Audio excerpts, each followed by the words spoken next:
हाँ जी, सत श्री अकाल बच्चे सारिਆਂ ਨੂੰ। बच्चे सक्सैस ट्री पंजाब चैनल ਤੇ ਸਾਰਿਆਂ ਦਾ ਸਵਾਗਤ ਹੈ। ਆਪਾਂ ਜਿਹੜਾ ਪਿਛਲੇ ਹਫਤੇ सक्सैस ट्री ਤੇ ਇਨੀਸ਼ੀਏਟ ਲਿਆ ਸੀਗਾ ਕਿ ਪੰਜਾਬ ਦੇ ਆਪਣੇ ਅਗਲੇ ਸਮੇਂ 'ਚ ਕਾਫੀ ਐਗਜ਼ਾਮਸ ਆਉਣ ਵਾਲੇ ਨੇ, ਮਤਲਬ ਜਿਹਦੇ ਵਿੱਚੋਂ ਨਾਇਬ ਤਹਿਸੀਲਦਾਰ ਦਾ ਪੇਪਰ ਤਾਂ ਆਪਣਾ 22 ਮਈ ਨੂੰ ਹੋਣਾ ਹੈ। ਉਹਦੇ ਐਡਮਿਟ ਕਾਰਡ ਆ ਚੁੱਕੇ ਨੇ। ਨਾਇਬ ਤਹਿਸੀਲਦਾਰ ਤੋਂ ਬਾਅਦ ਪੀਪੀਐਸਸੀ ਨੇ ਫਿਰ ਕੋਆਪਰੇਟਿਵ ਇੰਸਪੈਕਟਰ ਦਾ ਪੇਪਰ ਵੀ ਛੇਤੀ ਲੈ ਲੈਣਾ। ਇਸ ਤੋਂ ਬਿਨਾਂ ਕੋਆਪਰੇਟਿਵ ਬੈਂਕ ਦੀਆਂ ਭਰਤੀਆਂ ਨਿਕਲੀਆਂ ਹੋਈਆਂ ਨੇ, PSSB ਕਲਰਕ ਦੀਆਂ ਭਰਤੀਆਂ ਨਿਕਲੀਆਂ ਹੋਈਆਂ ਨੇ, ਤੇ ਹੋਰ ਜਿਹੜੇ ਆਪਣੇ ਅਗਲੇ ਸਮੇਂ 'ਚ ਐਗਜ਼ਾਮਸ ਨਿਕਲਣੇ ਨੇ, ਚਾਹੇ ਪਟਵਾਰੀ ਦਾ ਪੇਪਰ, ਉਹ ਚਾਹੇ ਪੰਚਾਇਤ ਸੈਕਟਰੀ ਦਾ ਪੇਪਰ, ਜਾਂ ਪੰਜਾਬ ਪੁਲਿਸ ਦੀਆਂ ਸਬ ਇੰਸਪੈਕਟਰ ਤੇ ਕਾਂਸਟੇਬਲ ਦੀਆਂ ਭਰਤੀਆਂ ਜਿਹੜੀਆਂ ਨਿਕਲਣੀਆਂ ਨੇ ਅਗਲੇ ਸਮੇਂ ਦੇ ਵਿੱਚ। ਤਾਂ ਉਹਨਾਂ ਸਾਰੇ ਐਗਜ਼ਾਮਸ ਨੂੰ ਧਿਆਨ 'ਚ ਰੱਖ ਕੇ ਆਪਾਂ ਕੁਆਂਟਸ ਦੇ ਲਈ ਤਾਂ ਮਤਲਬ ਸਾਰਿਆਂ ਨੂੰ ਪਤਾ ਕਿ ਕੁਆਂਟਸ ਤੇ ਰੀਜ਼ਨਿੰਗ ਦੇ ਲਈ ਤਾਂ ਆਪਾਂ ਦੁਪਹਿਰੇ 2 ਵਜੇ ਪ੍ਰੀਵੀਅਸ ਈਅਰ ਕੁਐਸਚਨ ਪੇਪਰ ਦਾ ਸੈਸ਼ਨ ਚਲਾ ਰਹੇ ਹਾਂ ਪਿਛਲੇ 1 ਮਹੀਨੇ ਤੋਂ। ਉਸ ਤੋਂ ਬਿਨਾਂ ਜਿਹੜੀ ਹੁਣ ਵਾਲੇ ਪੇਪਰਾਂ ਦੇ ਵਿੱਚ DI ਆਉਣੀ ਸ਼ੁਰੂ ਹੋਈ ਆ, ਮਤਲਬ PPSC ਆਪਣੇ ਪੇਪਰਾਂ 'ਚ DI ਪਹਿਲਾਂ ਹੀ ਪਾਉਂਦਾ ਸੀਗਾ, ਉਹਨੇ ਆਪਣੀ ਵੇਟੇਜ ਵਧਾਤੀ ਤੇ ਲੈਵਲ ਵੀ ਚੱਕਤਾ। ਤੇ ਜਿਹੜੇ ਬਾਕੀ ਆਪਣੇ ਐਗਜ਼ਾਮਸ ਸੀਗੇ, ਚਾਹੇ ਉਹ ਪਟਵਾਰੀ ਦਾ ਐਗਜ਼ਾਮ ਹੈ, ਚਾਹੇ ਸਬ ਇੰਸਪੈਕਟਰ ਦਾ ਐਗਜ਼ਾਮ ਹੈ, ਉਹਨਾਂ ਦੇ ਵਿੱਚ DI ਆਉਣੀ ਸ਼ੁਰੂ ਹੋਈ ਆ। ਸੋ ਸਾਰਿਆਂ ਨੂੰ ਧਿਆਨ 'ਚ ਰੱਖ ਕੇ ਆਪਾਂ सक्सैस ट्री ਦੇ ਉੱਤੇ DI ਦਾ ਸਾਰਾ ਸਿਲੇਬਸ ਕਰਨ ਦੇ ਲਈ ਇੱਕ ਕੋਰਸ ਸਟਾਰਟ ਕੀਤਾ ਸੀਗਾ, ਜਿਹਦੀ ਸਵੇਰੇ ਡੇਲੀ ਆਪਾਂ 10 ਵਜੇ ਕਲਾਸ ਲਗਾ ਰਹੇ ਹਾਂਗੇ। ਅੱਜ ਮੇਰੇ ਖਿਆਲ 'ਚ ਆਪਣੀ ਤੀਜੀ ਕਲਾਸ ਆ। ਤਾਂ ਇਹ ਨਾਇਬ ਤਹਿਸੀਲਦਾਰ ਦੇ ਪੇਪਰ ਤੱਕ ਤਾਂ ਬੱਚੇ ਆਪਾਂ ਰੈਗੂਲਰ ਕਲਾਸ ਰੱਖਾਂਗੇ, ਜਿਹਦੇ ਵਿੱਚ ਸਵੇਰੇ 10 ਵਜੇ ਡੇਲੀ ਆਪਾਂ DI ਦਾ ਸਾਰਾ ਪੋਰਸ਼ਨ ਕਵਰ ਕਰਾਂਗੇ। ਆਪਾਂ ਜਿਹੜੀ ਪਹਿਲੀ ਕਲਾਸ ਸੋਮਵਾਰ ਨੂੰ ਲਾਈ ਆ, ਉਹਦੇ ਵਿੱਚ ਆਪਾਂ DI ਦੇ ਵਿੱਚ ਦੇਖਿਆ ਕਿ ਕੀ ਕੁਝ ਕਵਰ ਕਰਨਾ, ਡਾਟਾ ਟੇਬਲਸ, ਬਾਰ ਗ੍ਰਾਫ, ਲਾਈਨ, ਪਾਈ ਚਾਰਟ, ਇਹਨਾਂ ਸਾਰਿਆਂ ਦੇ ਨਾਲ ਮਿਕਸ ਚਾਰਟ ਬਣ ਜਾਂਦਾ। ਅੱਜ ਮੈਂ ਇੱਕ ਮਿਕਸ ਚਾਰਟ ਦਾ ਕੁਐਸਚਨ ਲੈ ਕੇ ਆਇਆ, ਦਿਖਾਊਂਗਾ। ਤੇ ਇਹਦੇ ਨਾਲ ਕੇਸ ਸਟੱਡੀਜ਼, ਕੇਸਲੈਟਸ ਵੀ ਕਹਿ ਦਿੰਦੇ, ਕੇਸ ਸਟੱਡੀਜ਼, ਜਿਹਦੇ ਵਿੱਚ ਸਾਡੇ ਕੁਝ ਵੈਨ ਡਾਇਗਰਾਮ ਵਾਲੇ ਕੁਐਸਚਨ ਹੁੰਦੇ ਆ ਜਾਂ ਕੁਝ ਬਿਨਾਂ ਵੈਨ ਡਾਇਗਰਾਮ ਤੋਂ ਹੋ ਜਾਂਦੇ ਆ। ਤਾਂ ਆਪਾਂ ਬੱਚੇ ਪਿਛਲੀਆਂ ਕਲਾਸਾਂ ਦੇ ਵਿੱਚ ਜਿੰਨਾ ਪੋਰਸ਼ਨ ਕਵਰ ਕੀਤਾ, ਅਗਲੀਆਂ ਕਲਾਸਾਂ 'ਚ ਉਹੋ ਜਿਹਾ ਹੋਰ ਕਵਰ ਕਰਦੇ ਜਾਣਾ। ਕੁਝ ਹੋਰ ਟਿਪੀਕਲ ਕੁਐਸਚਨਸ ਕਰਾਂਗੇ, ਪੁਰਾਣੇ ਪੇਪਰਾਂ ਦੇ ਸਵਾਲ ਕਰਾਂਗੇ, ਹੋਰ ਜਿਹੜੇ ਥੋੜ੍ਹੇ ਜਿਹੇ ਔਖੀ ਕੈਲਕੂਲੇਸ਼ਨ ਵਾਲੇ ਸਵਾਲ ਨੇ, ਜਾਂ ਥੋੜ੍ਹੇ ਜਿਹੇ ਸਟੇਟਮੈਂਟ ਸਮਝਣ 'ਚ ਜਿਨ੍ਹਾਂ ਦੀ ਪ੍ਰੋਬਲਮ ਹੁੰਦੀ ਹੈ, ਫਿਗਰ ਦੇ ਵਿੱਚ ਕੀ ਡਾਟਾ ਗਿਵਨ ਆ ਉਹਦਾ ਐਨਾਲਿਸਿਸ ਕਰਨ 'ਚ ਦਿੱਕਤ ਆਉਂਦੀ ਹੈ, ਉਹ ਸਾਰੇ ਤਮਾਮ ਤਰ੍ਹਾਂ ਦੇ ਆਪਾਂ ਕਵਰ ਕਰਾਂਗੇ ਕੁਐਸਚਨਸ। ਤਾਂ ਈਜ਼ੀ ਕੁਐਸਚਨਸ ਜਿਹੜੇ ਬਹੁਤ ਈਜ਼ੀ ਕੁਐਸਚਨਸ ਨੇ, ਸਿੰਪਲ ਜਿਹਦੇ ਵਿੱਚ ਵੈਲਿਊਜ਼ ਦਿਖਦੀਆਂ ਨੇ, ਉਹ ਆਪਾਂ ਨਹੀਂ ਕਵਰ ਕਰ ਰਹੇ ਕਿ ਉਹ ਤੁਸੀਂ ਆਪੇ ਕਰ ਸਕਦੇ ਹੋ। ਜਦੋਂ ਐਗਜ਼ਾਮੀਨਰ ਕਿਸੇ ਪੇਪਰ ਦੇ ਵਿੱਚ ਕੋਈ ਔਖਾ ਸਵਾਲ ਪੁੱਛਦਾ ਤਾਂ ਅਸੀਂ ਉਹਦੇ ਲਈ ਤਿਆਰ ਰਹੀਏ। ਇਹਨੂੰ ਧਿਆਨ 'ਚ ਰੱਖ ਕੇ ਆਪਾਂ ਇਹ ਬੈਚ ਸਟਾਰਟ ਕੀਤਾ। ਤਾਂ ਇਹਦੇ ਵਿੱਚ ਬੱਚੇ ਅੱਜ ਦੀ ਕਲਾਸ ਦੇ ਵਿੱਚ ਆਪਾਂ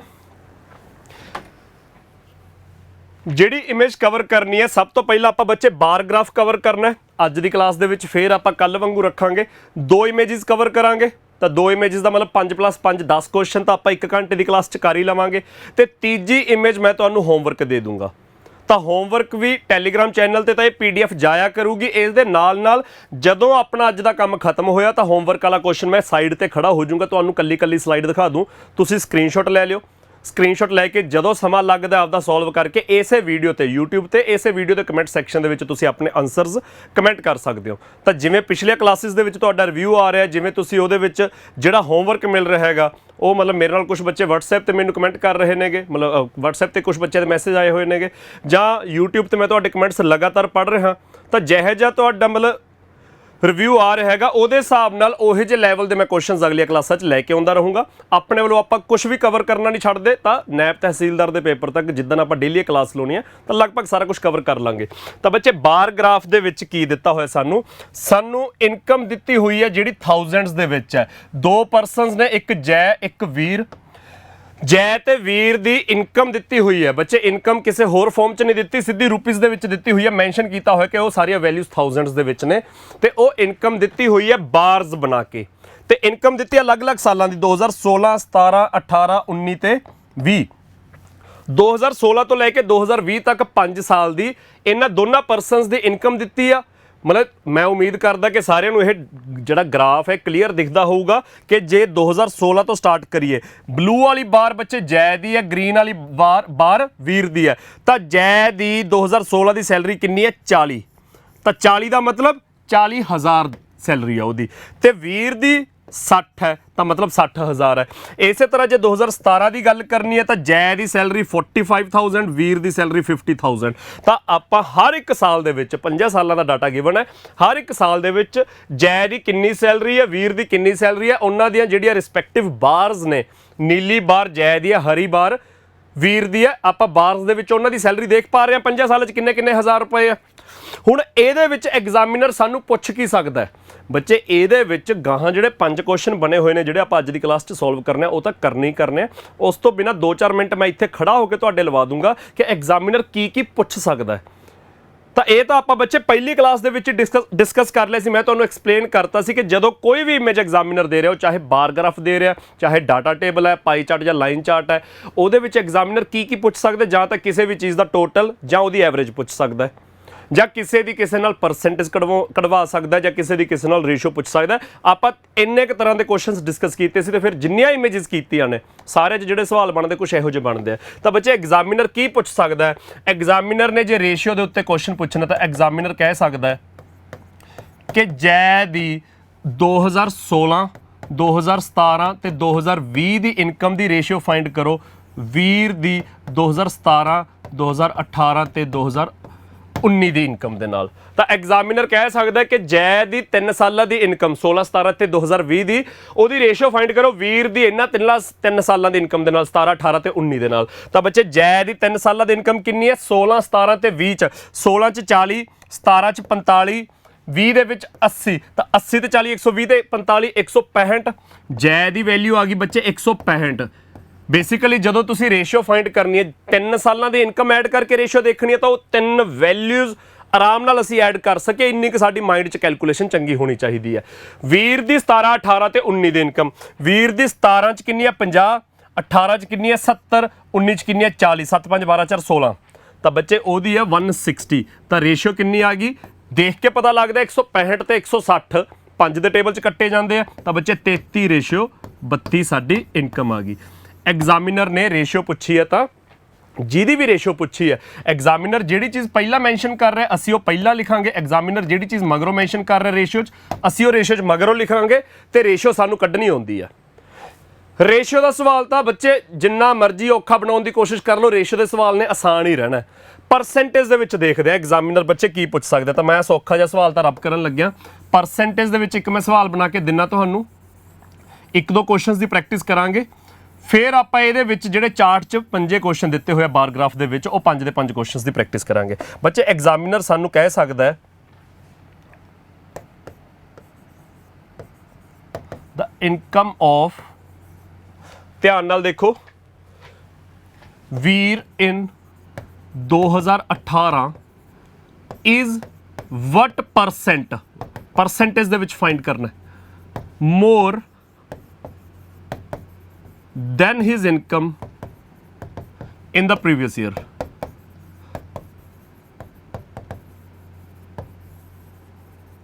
ਬੱਚੇ ਕੁਐਸਚਨ ਕੀ ਪੁੱਛ ਲਿਆ ਐਗਜ਼ਾਮੀਨਰ ਨੇ? ਐਗਜ਼ਾਮੀਨਰ ਕਹਿੰਦਾ ਦਾ ਇਨਕਮ ਆਫ ਵੀਰ ਇਨ 2018, ਵੀਰ ਦੀ, ਮੈਂ ਜਾਣ ਕੇ ਗ੍ਰਾਫ ਦੇ ਮੂਹਰੇ ਖੜਾ ਕਿ ਹਲੇ ਤੁਸੀਂ ਵੈਲਿਊਜ਼ ਨਾ ਦੇਖਣ ਬਹਿ ਜਾਓ ਕਿ ਆਨਸਰ ਕੱਢਣ ਲੱਗ ਜਾਓ, ਪਹਿਲਾਂ ਕੁਐਸਚਨ ਸਮਝਾਉਣ ਲੱਗਿਆ ਤਾਂ ਮੈਂ ਤੁਹਾਡੇ ਕੋਲੋਂ ਹਲੇ ਵੈਲਿਊਜ਼ ਲੁਕੋਈਆਂ ਹੋਈਆਂ ਨੇ ਮੂਹਰੇ ਖੜਾ। ਐਗਜ਼ਾਮੀਨਰ ਕਹਿੰਦਾ ਵੀਰ ਦੀ 2018 ਦੀ ਇਨਕਮ ਹੈ ਜਿਹੜੀ is what percent more, examiner ਕਹਿੰਦਾ ਵੀਰ ਦੀ 2018 ਦੀ income is what percent more than his income in the previous year, ਕਿ ਵੀਰ ਦੀ 2018 ਦੀ ਜਿਹੜੀ ਇਨਕਮ ਹੈ ਉਹ ਪਿਛਲੇ ਸਾਲ ਤੋਂ ਦੇਖੀਏ, 2017 ਤੋਂ ਦੇਖੀਏ ਤਾਂ ਕਿੰਨੇ ਪਰਸੈਂਟ ਜ਼ਿਆਦਾ ਹੈ। ਬੱਚੇ ਆਪਾਂ ਪਰਸੈਂਟੇਜ ਦੇ ਵਿੱਚ ਕੀ ਫਾਈਂਡ ਕਰਨਾ ਹੈ ਕਿ ਉਹਦੀ ਇਨਕਮ ਕਿੰਨੀ ਜ਼ਿਆਦਾ ਹੈ। ਤਾਂ ਮੈਂ ਕਹਿੰਦਾ ਜਦੋਂ ਐਗਜ਼ਾਮੀਨਰ ਨੇ ਕਿਸੇ ਵੀ ਸਵਾਲ 'ਚ, ਇਹ ਤਾਂ ਇੱਕ ਫਾਰਮੈਟ ਲਿਖਤਾ ਮੈਂ ਕਿ ਪਰਸੈਂਟੇਜ ਕੱਢਣ ਲਈ ਐਗਜ਼ਾਮੀਨਰ ਕੁਝ ਲਿਖ ਰਿਹਾ ਹੈ, ਇਹਨੂੰ ਛੱਡੋ। ਐਗਜ਼ਾਮੀਨਰ ਜਦੋਂ ਪਰਸੈਂਟੇਜ ਕੱਢਣ ਲਈ ਕਿਸੇ ਵੀ ਫਾਰਮੈਟ 'ਚ ਸਵਾਲ ਪੁੱਛਦਾ ਹੈ, ਤੁਸੀਂ ਇੱਕ ਵਾਰ ਪਰਸੈਂਟੇਜ ਨੂੰ ਸਾਈਡ ਤੇ ਕਰ ਦਿਓ, ਪਰਸੈਂਟੇਜ ਨੂੰ ਗੋਲੀ ਮਾਰੋ, ਵੈਸੇ ਦੱਸੋ ਕਿੰਨੀ ਜ਼ਿਆਦਾ ਹੈ। ਐਗਜ਼ਾਮੀਨਰ ਨੇ ਤਾਂ ਪਰਸੈਂਟੇਜ 'ਚ ਪੁੱਛਿਆ ਨਾ ਕਿ 2018 'ਚ ਵੀਰ ਦੀ ਇਨਕਮ ਪਿਛਲੇ ਸਾਲ ਤੋਂ ਕਿੰਨੀ ਜ਼ਿਆਦਾ, ਉਹ ਪਰਸੈਂਟੇਜ 'ਚ ਦੱਸੋ। ਮੈਂ ਕਿਹਾ ਇੱਕ ਵਾਰ ਤੁਸੀਂ ਪਰਸੈਂਟੇਜ ਨੂੰ ਛੱਡੋ, ਵੈਸੇ ਦੱਸੋ 2018 'ਚ ਵੀਰ ਦੀ ਇਨਕਮ ਪਿਛਲੇ ਸਾਲ ਤੋਂ ਕਿੰਨੀ ਜ਼ਿਆਦਾ ਹੈ। ਤਾਂ 2018 'ਚ ਵੀਰ ਦੀ ਇਨਕਮ ਕਿੰਨੀ ਹੈ ਬੱਚੇ? 70। ਪਿਛਲੇ ਸਾਲ ਤੋਂ ਕਿੰਨੀ ਜ਼ਿਆਦਾ? 50 ਤੋਂ 20 ਜ਼ਿਆਦਾ ਹੈ, 20 ਜ਼ਿਆਦਾ ਹੈ। ਪਰ ਐਗਜ਼ਾਮੀਨਰ ਨੇ ਰੁਪੀਸ 'ਚ ਨਹੀਂ ਪੁੱਛਿਆ ਕਿ 20,000 ਜ਼ਿਆਦਾ ਹੈ, ਐਗਜ਼ਾਮੀਨਰ ਕਹਿੰਦਾ ਪਰਸੈਂਟੇਜ ਦੇ ਵਿੱਚ ਦੱਸੋ। ਤਾਂ ਬੱਚੇ ਪਰਸੈਂਟੇਜ ਦੇ ਵਿੱਚ ਕੈਲਕੂਲੇਟ ਕਰਨ ਦਾ ਮਤਲਬ ਹੁੰਦਾ ਹੈ ਕੰਪੈਰੀਜ਼ਨ ਕਰਨਾ। ਕੋਈ ਵੀ ਚੀਜ਼ ਪਰਸੈਂਟੇਜ 'ਚ ਕੱਢਣੀ ਹੈ ਮਤਲਬ ਤੁਸੀਂ ਕੰਪੇਅਰ ਕਰੋਗੇ, ਤੇ ਕੰਪੇਅਰ ਕਿਹਦੇ ਨਾਲ ਕਰੋਗੇ? ਹਮੇਸ਼ਾ ਇਨੀਸ਼ੀਅਲ ਵੈਲਿਊ ਦੇ ਨਾਲ। ਇਨੀਸ਼ੀਅਲ ਵੈਲਿਊ ਕੀ ਹੈ? ਪਿਛਲਾ ਸਾਲ, ਜਿਹਦੇ ਤੋਂ ਦੇਖਣਾ ਹੈ ਕਿ ਅਗਲੇ ਸਾਲ ਕਿੰਨੀ ਜ਼ਿਆਦਾ ਹੈ, ਅਗਲੇ ਸਾਲ ਕਿੰਨੇ ਪਰਸੈਂਟ ਜ਼ਿਆਦਾ ਹੈ। ਤਾਂ ਕਿਹਦੇ ਤੋਂ ਦੇਖ ਰਹੇ? ਇਨੀਸ਼ੀਅਲ ਤੋਂ ਦੇਖ ਰਹੇ, ਤਾਂ ਕੰਪੈਰੀਜ਼ਨ ਹੋਊਗਾ 50 ਦੇ ਨਾਲ, 2017 ਦੀ ਸੈਲਰੀ ਦੇ ਨਾਲ। ਤੇ ਪਰਸੈਂਟੇਜ ਕੱਢਣ ਲਈ ਮਲਟੀਪਲਾਈ 100 ਸਭ ਨੂੰ ਪਤਾ, 2/5, 2/5 ਕਿੰਨਾ ਹੁੰਦਾ ਬੱਚੇ? 40%। ਤਾਂ ਇਹ ਤੁਹਾਡਾ ਕੁਐਸਚਨ ਆ ਗਿਆ ਜੇ ਸਾਨੂੰ ਐਗਜ਼ਾਮੀਨਰ ਪਰਸੈਂਟੇਜ ਕੱਢਣ ਲਈ ਕੋਈ ਉਹੋ ਜਿਹਾ ਸਵਾਲ ਪੁੱਛਦਾ। ਇਹਦੇ ਵਿੱਚ ਹੀ ਬੱਚੇ ਮੈਂ ਇੱਕ ਹੋਰ ਟਿਪੀਕਲ ਕੁਐਸਚਨ ਦਿੰਨਾ।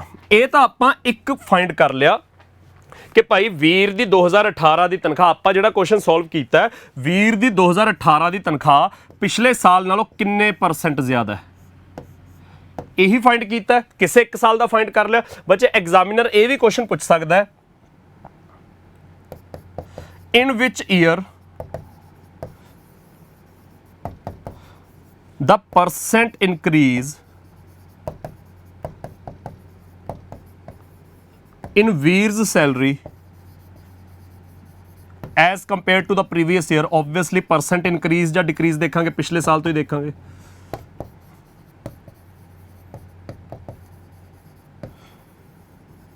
Is maximum. बच्चे क्वेश्चन पढ़ो ध्यान नाल, फिर आंसर मैं ही दसूंगा कि आंसर किवें करना हैगा। जिहड़े बच्चे लाइव बैठे सैशन देख रहे हैं, सैशन नूं लाइक ते शेयर तो करते जाया करो। क्वेश्चन ध्यान नाल देखो, आपां 5 क्वेश्चनों का सैट करन तो पहलां अपने वालों मत्था जा मार लईए भी एग्जामिनर की पुछ सकदा है। एग्जामिनर कहंदा इन विच ईयर, किहड़े साल दे विच the % increase in Veer's salary as compare to the previous year is maximum. Examiner कहंदा वीर दी तनख्वाह किहड़े साल च पिछले साल नालों % इनक्रीज है, जिहड़ा मैक्सिमम है। वीर दी तनख्वाह दे विच पिछले साल तो अगले साल का जिहड़ा % इनक्रीज है वो मैक्सिमम है। तो बच्चे आपां जिहड़ा आह इज वट % मोर फाइंड किया, बेसिकली % इनक्रीज ही फाइंड किया ना, कि उसकी सैलरी किन्ने % इनक्रीज कर गई। रुपीज़ दे विच 20 इनक्रीज कर गई 50 तो परसेंटेज कट लिया 40, तो 40%। ये क्वेश्चन सी जिहदे विच एक वैल्यू कैलकुलेट करनी है। बच्चे जिहड़े साल च असीं दसना कि % इनक्रीज कदों मैक्सिमम होया, तो मतलब उदों हर साल का फाइंड करना है। तो इस क्वेश्चन च इंटरस्टिंग चीज़ यह है, मैं क्वेश्चन च की लिखा, इन विच ईयर द % इनक्रीज। बच्चे मैं कल्ला इनक्रीज शब्द लिखता, मैं इनक्रीज दे नाल ओबलीक पा के डिक्रीज नहीं लिखिया भी, चाहे इनक्रीज है तो चाहे डिक्रीज है, परसेंटेज दे विच दसो मैक्सिमम कदों है। जे तो मैं डिक्रीज भी लिखिया हुंदा फिर तो तुसीं पहले साल का भी कैलकुलेट करदे, 60 तो 50 रहेगी। दूजे साल च तो 50 तो 70 इनक्रीज हो ही रही है, तीजे साल का भी फाइंड करते डिक्रीज होगी 70 तो 40 रहेगी, चौथे साल 40 तो 60 होगी। क्योंकि कल्ला इनक्रीज लिखा तो फिर कल्ला इनक्रीज वाली देखांगे बच्चे, 17 तो 18 च इनक्रीज हो रही है, 19 तो 20 च इनक्रीज हो रही है। जे मैं इनक्रीज दे नाल ओबलीक पा के डिक्रीज भी लिख दिंदा फिर असीं सारे सालों का देखना सी। तो बच्चे किहड़े साल दे विच % इनक्रीज सारिਆਂ ਨੂੰ पता है, जे डिक्रीज भी लिखा होवे नाल तां % इनक्रीज या डिक्रीज मतलब परसेंटेज नूं छड्डो, अदरवाइज देखो कितना इनक्रीज जां डिक्रीज है, रुपीज़ दे विच कितना इनक्रीज जां डिक्रीज है, तो परसेंटेज कड्ढण दा मतलब इनीशियल दे नाल कंपैरिजन करना, इनीशियल वैल्यू दे नाल पहली वैल्यू दे नाल कंपेयर करना, तो परसेंटेज कड्ढनी जिवें इत्थे कड्ढी सी। तो इस क्वेश्चन च हर एक साल की कड्ढनी पऊगी, तो दसांगे किहड़े साल मैक्सिमम या मिनीमम है। तो बच्चे ध्यान नाल देखो, आपां जे डिक्रीज वाली भी मान लीए, इनक्रीज दे नाल डिक्रीज भी मान लीए, तो 60 तो 50 रहेगी, मतलब 10 का डिक्रीज है 60 तो परसेंटेज कड्ढण लई मल्टीप्लाई 100 तक करांगे, पर 1/6 सारिਆਂ ਨੂੰ पता है कि 16 2/3% ਹੁੰਦਾ है। 1/6 सारिਆਂ ਨੂੰ पता 16 2/3% ਹੁੰਦਾ है। ਇੱਥੇ ਕਿੰਨਾ ਆ ਗਿਆ ਸੀ ਆਪਣਾ 40%, ਪਹਿਲੇ ਚ 16 2/3, ਦੂਜੇ ਚ 40, ਤੀਜੇ ਚ ਡਿਕਰੀਜ਼ ਹੈ 70 ਤੋਂ 40 ਰਹਿ ਗਿਆ, 30 ਦਾ ਡਿਕਰੀਜ਼ ਹੈ 70 ਤੋਂ, ਤਾਂ 3/7, 3/7 ਕਿੰਨਾ ਹੁੰਦਾ ਬੱਚੇ 42, 6/7%। चौथे साल च 40 तो 60 हो गया, 20 का इनक्रीज है 40 तो, 20 का इनक्रीज 40 तो, यानी कि 1/2 50%। तो बच्चे किहड़े साल दे विच इनक्रीज और डिक्रीज मैक्सिमम है 2020 दे विच। तो 2019 तो 20 मैक्सिमम है, तो 2020 लिखांगे, आंसर 2019 नहीं आऊगा 2020 as compare to the previous year, तो 2020 आंसर आऊगा इस क्वेश्चन का। जे मैं इनक्रीज दे नाल डिक्रीज भी लिखा हुंदा मैं उहदे हिसाब नाल दस रहा, क्योंकि मैं डिक्रीज वालियां भी कैलकुलेट कर लिया। तो परसेंटेज दे विच बच्चे ये भी क्वेश्चन कदे ना कदे पूछा जा सकता है, DI दे विच आम तौर पर पूछा जाता है, पर क्योंकि पंजाब के पेपर च एक तो DI आई घट है, हुण 2-3 सालों तो बहुत शुरू हुई है। PCS ने तो लैवल चकता, PPSC ने जिन्ने पेपर कंडक्ट करने उन्होंने विच DI पाउणी शुरू की है। अगे सिर्फ बैंक के पेपरों के DI आउंदी सी, जां चलो कैट दे विच आउंदी हुंदी सी, जां UGC नैट च थोड़ी बहुत आउंदी हुंदी सी। हुण जदों अपने आम तौर पर जिहड़े पेपर हुंदे ने, कंपीटीशन एग्जाम हुंदे आ, उन्हां दे विच जदों DI आउणी शुरू हुई है, तो फिर हर तरह का सवाल जिहड़ा बन सकदा आपां डिस्कस करांगे। अज नहीं तो कल किसी पेपर च देखांगे, कल नहीं तो परसों किसी पेपर च देखांगे। जदों तक साडी कोई नौकरी नहीं लग जाती असीं पेपर दिंदे रहना, तो किसी ना किसी पेपर च जिवें ट्रेंड चेंज होंदा जा रहा सानूं इहो जिहे सवाल देखण नूं मिलणगे। तो इस करके थोड़ा सीरियसली लाउणा है। तो अगे मतलब इन्ना क समझ लग गया कि एग्जामिनर सानूं की सवाल पुछ सकदा है। मैं परसेंटेज ते थोड़ा वध जो रेस करके दे रहा कि रेशियो तुसीं आराम नाल कढ लोगे। ਐਡ ਵਗੈਰਾ ਕਰਨਾ ਹੈ, ਡਿਫਰੈਂਸ ਵਗੈਰਾ ਦੇਖਣਾ, ਐਵਰੇਜ ਕੱਢਣੀ ਹੈ, ਉਹ ਆਰਾਮ ਨਾਲ ਕਰ ਲਓਗੇ। ਪਰਸੈਂਟੇਜ ਦੇ ਵਿੱਚ ਥੋੜਾ ਜਿਹਾ ਚੱਕਰ ਪੈਂਦਾ, ਇਸ ਕਰਕੇ ਮੈਂ ਉਹਦੇ ਤੇ ਵੱਧ ਜ਼ੋਰ ਦੇ ਰਿਹਾ। ਪਹਿਲੀ ਕਲਾਸ 'ਚ ਵੀ ਉਹਦੇ ਤੇ ਵੱਧ ਜ਼ੋਰ ਇਸੇ ਕਰਕੇ ਦਿੱਤਾ ਸੀ। ਹੁਣ ਦੇਖੋ ਬੱਚੇ ਇਹਦੇ ਵਿੱਚ ਕੁਐਸਚਨ ਕੀ ਬਣਦੇ ਨੇ। ਪਹਿਲਾ ਕੁਐਸਚਨ ਫਿਗਰ ਉਹੀ ਹੈ, ਇਫ ਜੈ and Veer spend 30% and 45% in 2017 then what is the total saving of Jay and Veer together in 2017। Examiner ਕਹਿੰਦਾ 2017 ਦੇ ਵਿੱਚ 2017 ਸਾਲ ਦੇ ਵਿੱਚ ਜੈ 30% ਸਪੈਂਡ ਕਰ ਰਿਹਾ ਹੈ, ਵੀਰ 45% ਸਪੈਂਡ ਕਰ ਰਿਹਾ ਹੈ। ਬੱਚੇ ਮੰਨ ਲਓ ਪੇਪਰ ਕੱਲਾ ਅੰਗਰੇਜ਼ੀ ਚ ਆ ਗਿਆ, ਕਿਸੇ ਪੇਪਰ ਦੀ ਗੱਲ ਕਰ ਲਓ, ਵੈਸੇ ਪੇਪਰ ਆਪਣੇ ਪੰਜਾਬੀ ਤੇ ਅੰਗਰੇਜ਼ੀ ਦੋਨਾਂ ਭਾਸ਼ਾਵਾਂ ਚ ਆਉਣਗੇ। ਮੰਨ ਲਓ ਕੋਈ ਪੇਪਰ ਕੱਲਾ ਅੰਗਰੇਜ਼ੀ ਚ ਆ ਗਿਆ ਤਾਂ ਸਾਨੂੰ ਇੰਨਾ ਪਤਾ ਹੋਣਾ ਚਾਹੀਦਾ, ਸਪੈਂਡ ਦਾ ਮਤਲਬ ਹੁੰਦਾ ਖਰਚਾ ਕਰਨਾ, ਸਪੈਂਡ ਦਾ ਮਤਲਬ ਹੁੰਦਾ ਖਰਚਾ ਕਰਨਾ, ਸੇਵਿੰਗ ਦਾ ਮਤਲਬ ਹੁੰਦਾ ਬਚਤ।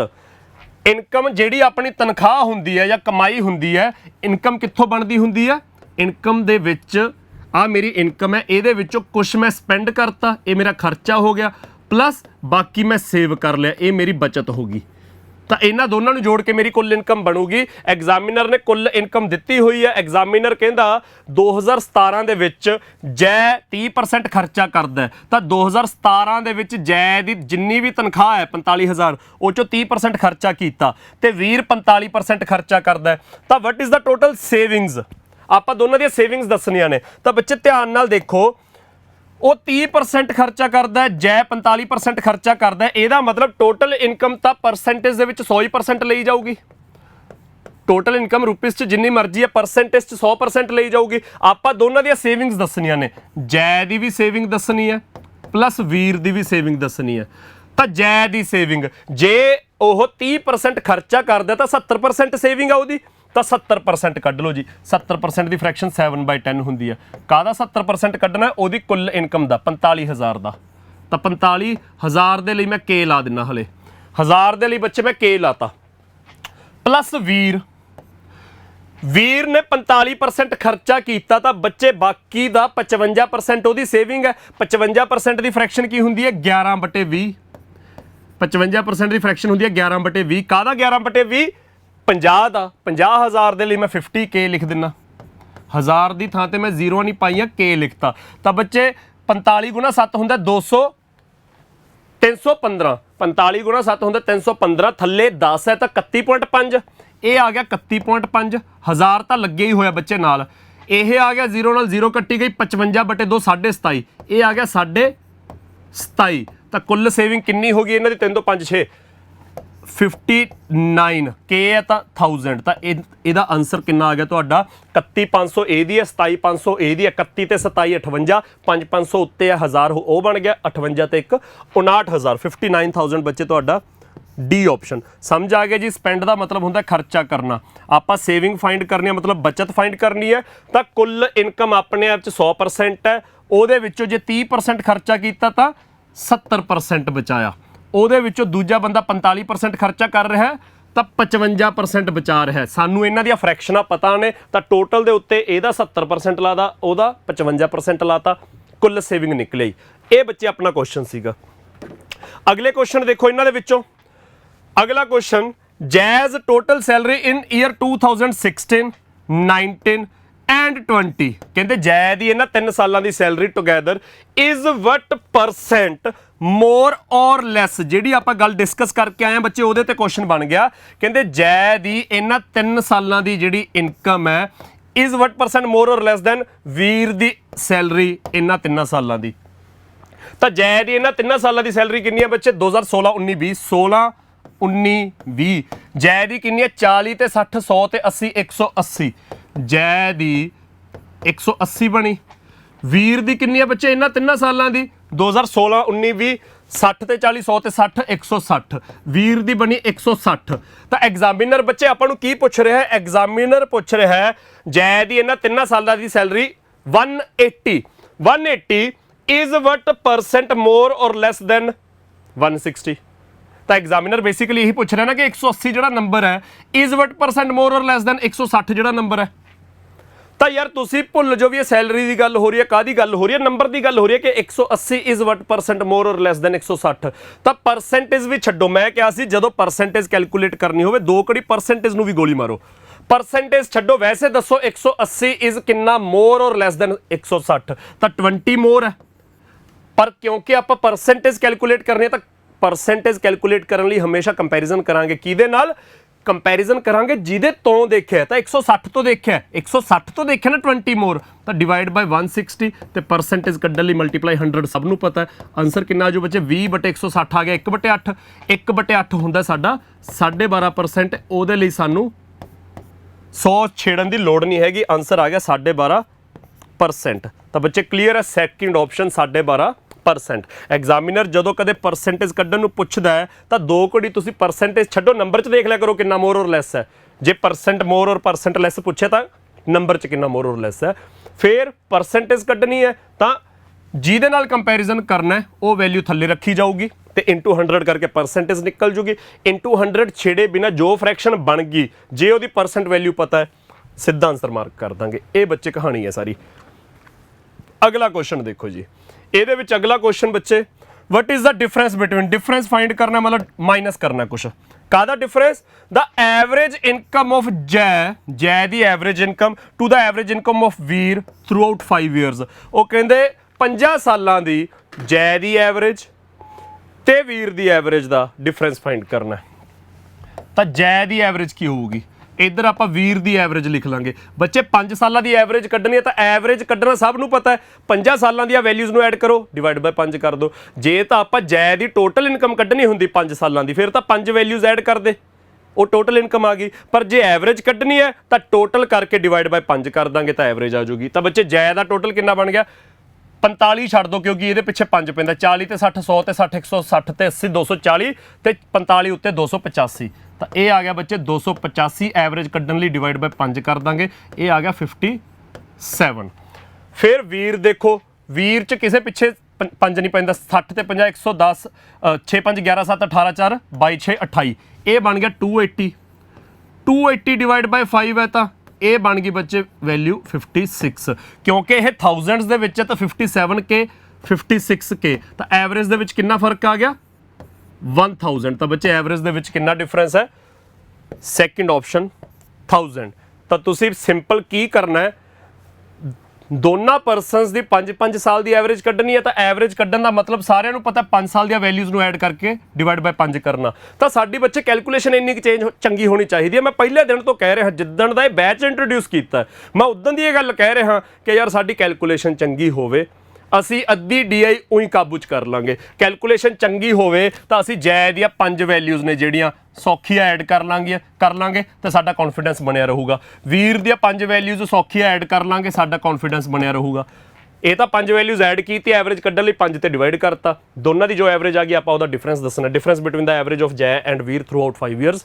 ਆਨਸਰ ਆ ਗਿਆ ਬੱਚੇ 1000 ਜਿਹੜੇ ਬੱਚਿਆਂ ਨੂੰ ਨਹੀਂ ਪਤਾ ਉਮੀਦ ਕਰਦਾ ਸਾਰਿਆਂ ਨੂੰ ਪਤਾ ਜਿੱਥੇ ਮੈਂ K ਲਿਖ ਰਿਹਾ ਬੱਚੇ K ਦਾ ਮਤਲਬ ਹੁੰਦਾ 1000 ਰੋਮਨਸ ਦੇ ਵਿੱਚ ਆਪਾਂ 1 ਨੂੰ I ਲਿਖਦੇ ਹੁੰਨੇ ਆ 2 ਨੂੰ ਡਬਲ I ਲਿਖ ਦਿੰਨੇ ਆ 5 ਨੂੰ ਆਪਾਂ V ਲਿਖ ਦਿੰਨੇ ਆ 10 ਨੂੰ ਆਪਾਂ X ਲਿਖ ਦਿੰਨੇ ਆ ਤਾਂ ਉਸੇ ਤਰ੍ਹਾਂ 1000 ਨੂੰ ਬੱਚੇ ਆਪਾਂ K ਲਿਖਦੇ ਹੁੰਨੇ ਆ ਤਾਂ K ਦਾ ਮਤਲਬ 1000 ਹੁੰਦਾ ਤਾਂ 000 ਪਾਉਣ ਦੀ ਥਾਂ ਤੇ ਮੈਂ K ਲਿਖ ਰਿਹਾਗਾ ਜਦੋਂ ਸਨ 2000 ਚੜਿਆ ਸੀ ਅੱਜ 2022 ਹੈ ਤਾਂ ਸਨ 2000 ਨੂੰ 2K ਕਿਹਾ ਜਾਂਦਾ ਸੀ 2001 ਨੂੰ 2K1 ਕਿਹਾ ਜਾਂਦਾ ਸੀ 2003 ਨੂੰ 2K3 ਕਿਹਾ ਜਾਂਦਾ ਸੀ ਤਾਂ ਅੱਜ ਕਿਸੇ ਅਖਬਾਰ 'ਚ ਜੇ ਤੁਸੀਂ 2K22 ਪੜ੍ਹਦੇ ਹੋ ਤਾਂ ਉਹਦਾ ਮਤਲਬ 2022 ਬਣਿਆ ਚਲੋ ਉਹ ਤਾਂ K ਦੀ ਥਾਂ ਤੇ 0 ਪਾ ਦਾਂਗੇ ਤਾਂ 2022 ਆਪਣੇ ਆਪ 'ਚ ਬਣ ਜੂ ਇਸ ਕਰਕੇ ਇਸ ਤਰ੍ਹਾਂ ਨਹੀਂ ਲਿਖਦੇ ਪਰ 2001 ਨੂੰ ਇਸ ਤਰ੍ਹਾਂ ਲਿਖਿਆ ਜਾਂਦਾ ਸੀ 2003 ਨੂੰ ਇਸ ਤਰ੍ਹਾਂ ਲਿਖਿਆ ਜਾਂਦਾ ਸੀ K ਦਾ ਮਤਲਬ 1000 ਹੁੰਦਾ ਅਗਲਾ ਕੁਐਸਚਨ ਦੇਖੋ ਬੱਚੇ ਅਗਲਾ ਕੁਐਸਚਨ ਹੈ ਜੈ ਸਪੈਂਡਸ ਮਤਲਬ ਫਿਰ ਉਹੀ ਗੱਲ ਖਰਚਾ ਕਰ ਰਿਹਾ ਹੈ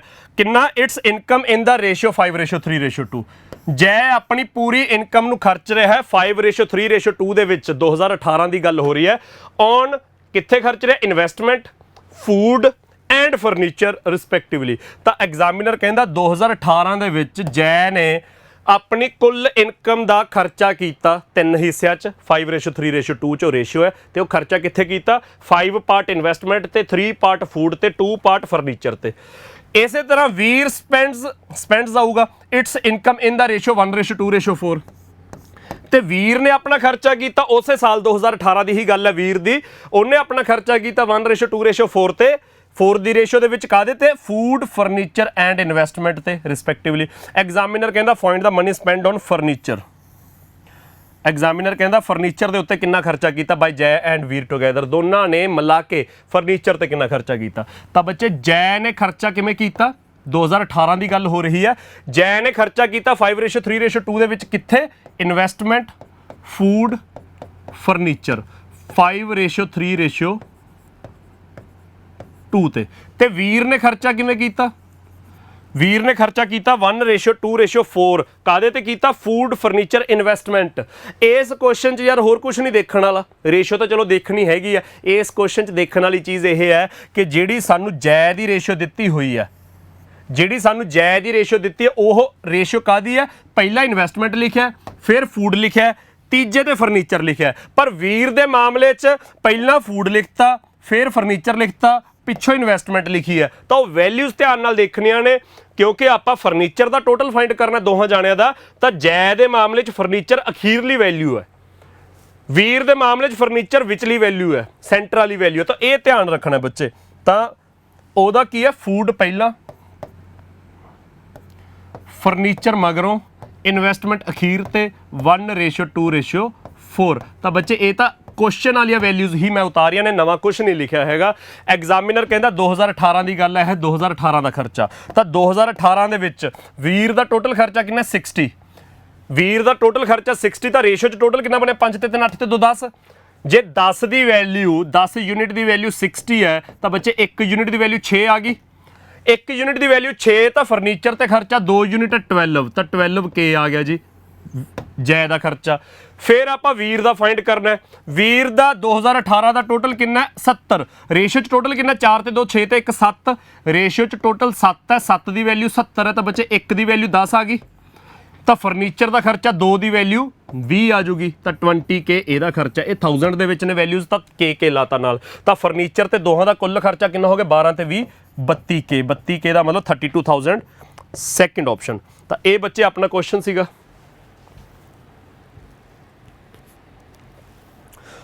ਹਾਂਜੀ, ਇਸ ਤੋਂ ਅਗਲਾ ਪਾਰਟ ਦੇਖੋ ਬੱਚੇ, ਅਗਲਾ ਕੁਐਸਚਨ ਦੇਖੋ। ਇਹ ਮੇਰੇ ਖਿਆਲ 'ਚ ਆਖਰੀ ਕੁਐਸਚਨ ਹੈ। ਉਹ ਕਹਿੰਦੇ ਵੀਰ ਸੇਵ ਦਿੱਤਾ ਹੋਇਆ, ਸੇਵਿੰਗਸ ਦਿੱਤੀਆਂ ਹੋਈਆਂ ਨੇ 25% ਇਨ 2017, 35% ਇਨ 2018 ਐਂਡ 45% ਇਨ 2019। ਤਾਂ ਬੱਚੇ 3 ਸਾਲਾਂ ਦੇ ਵਿੱਚ 2017, 18 ਤੇ 2019 ਦੇ ਵਿੱਚ ਵੀਰ ਦੀਆਂ ਸੇਵਿੰਗਸ ਦਿੱਤੀਆਂ ਹੋਈਆਂ ਨੇ ਪਰਸੈਂਟੇਜ ਦੇ ਵਿੱਚ। ਤਾਂ ਇਹਨਾਂ 3 ਸਾਲਾਂ 'ਚ ਸਾਨੂੰ ਵੀਰ ਦੀ ਟੋਟਲ ਇਨਕਮ ਪਤਾ ਹੈ। ਵੀਰ ਹਰੇ ਰੰਗ 'ਚ ਹੈ, ਤਾਂ ਵੀਰ 2017 'ਚ 50,000 ਇਨਕਮ, 18 'ਚ 70 ਇਨਕਮ, 19 'ਚ 40,000 ਇਨਕਮ ਹੈ। ਉਹਦੇ ਵਿੱਚੋਂ ਪਹਿਲੇ ਸਾਲ ਉਹ 25% ਸੇਵ ਕਰ ਰਿਹਾ, ਅਗਲੇ ਸਾਲ ਉਹ 35% ਸੇਵ ਕਰ ਰਿਹਾ, ਤੀਜੇ ਸਾਲ ਉਹ 45% ਸੇਵ ਕਰ ਰਿਹਾ। Then what is the total amount spend. ਬੱਚੇ ਸੇਵਿੰਗਸ ਦਿੱਤੀਆਂ ਨੇ, ਖਰਚਾ ਫਾਈਂਡ ਕਰਨਾ ਹੈ ਇਹਨਾਂ 3 ਸਾਲਾਂ ਦੇ ਵਿੱਚ। ਤਾਂ ਜੇ 25% ਸੇਵਿੰਗ ਹੈ ਤਾਂ ਮਤਲਬ 75% ਖਰਚਾ। ਜੇ 35% ਸੇਵਿੰਗ ਹੈ ਤਾਂ ਮਤਲਬ 65% ਖਰਚਾ। ਜੇ 45% ਸੇਵਿੰਗ ਹੈ ਤਾਂ ਮਤਲਬ 55% ਦਾ ਖਰਚਾ। ਤਾਂ ਪਹਿਲੇ ਸਾਲ ਕਿੰਨਾ ਖਰਚਾ ਹੈ, 75%। ਤਾਂ 50,000 ਦਾ 75%, 3/4 ਆਫ 50। 50 ਦੇ ਨਾਲ K ਲਾ ਸਕਦੇ ਹਾਂ। ਅਗਲੇ ਸਾਲ 35% ਖਰਚਾ ਹੈ, ਸੌਰੀ ਸੇਵਿੰਗ ਹੈ, ਤਾਂ 65% ਖਰਚਾ। 65% 13/20, ਕਾਹਦਾ 13/20, 70 ਦਾ ਜੀ। ਤੀਜੇ ਸਾਲ 45% ਸੇਵਿੰਗ ਹੈ ਤਾਂ 55% ਖਰਚਾ ਹੋਊਗਾ। ਸਾਨੂੰ ਫ੍ਰੈਕਸ਼ਨਾਂ ਯਾਦ ਹੋਣੀਆਂ ਚਾਹੀਦੀਆਂ ਨੇ। 55% ਹੁੰਦਾ 11/20, ਕਾਹਦਾ 11/20, 40 ਦਾ। ਹਾਂਜੀ, ਤਾਂ ਬੱਚੇ ਪਹਿਲੇ ਸਾਲ ਕਿੰਨਾ ਆ ਗਿਆ, ਉੱਪਰ 25 ਹੈ, 75/2। 75/2 ਨੂੰ ਆਪਾਂ 75/2 ਹੀ ਲਿਖ ਲੈਂਦੇ ਹਾਂ।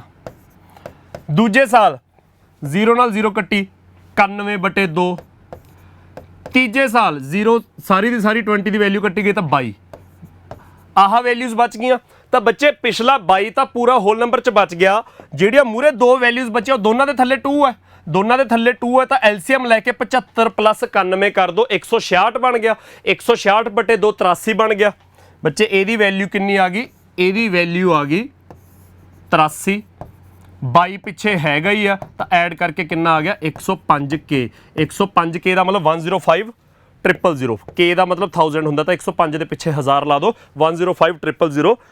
ਆਪਣਾ ਆਨਸਰ ਆ ਗਿਆ ਇਸ ਕੁਐਸਚਨ ਦਾ। ਬੱਚੇ ਇਸ ਕੁਐਸਚਨ 'ਚ ਇੰਪੋਰਟੈਂਟ ਆ ਸੇਵਸ ਦਿੱਤਾ ਹੋਇਆ, ਸੇਵਿੰਗਸ ਦਿੱਤੀਆਂ ਹੋਈਆਂ ਨੇ, ਸਪੈਂਡ ਖਰਚਾ ਫਾਈਂਡ ਕਰਨਾ ਹੈ। ਤਾਂ ਇੰਨੀ ਗੱਲ ਕਲੀਅਰ ਹੈ ਕਿ ਟੋਟਲ ਇਨਕਮ ਰੁਪੀਸ 'ਚ ਜਿੰਨੀ ਮਰਜ਼ੀ ਹੋਵੇ ਪਰਸੈਂਟੇਜ ਦੇ ਵਿੱਚ ਹਮੇਸ਼ਾ ਹੀ 100% ਹੁੰਦੀ ਹੈ। ਇੱਕ ਤਾਂ ਇਸ ਕੁਐਸਚਨ 'ਚ ਇਹ ਆਈਡੀਆ ਹੋਣਾ ਚਾਹੀਦਾ।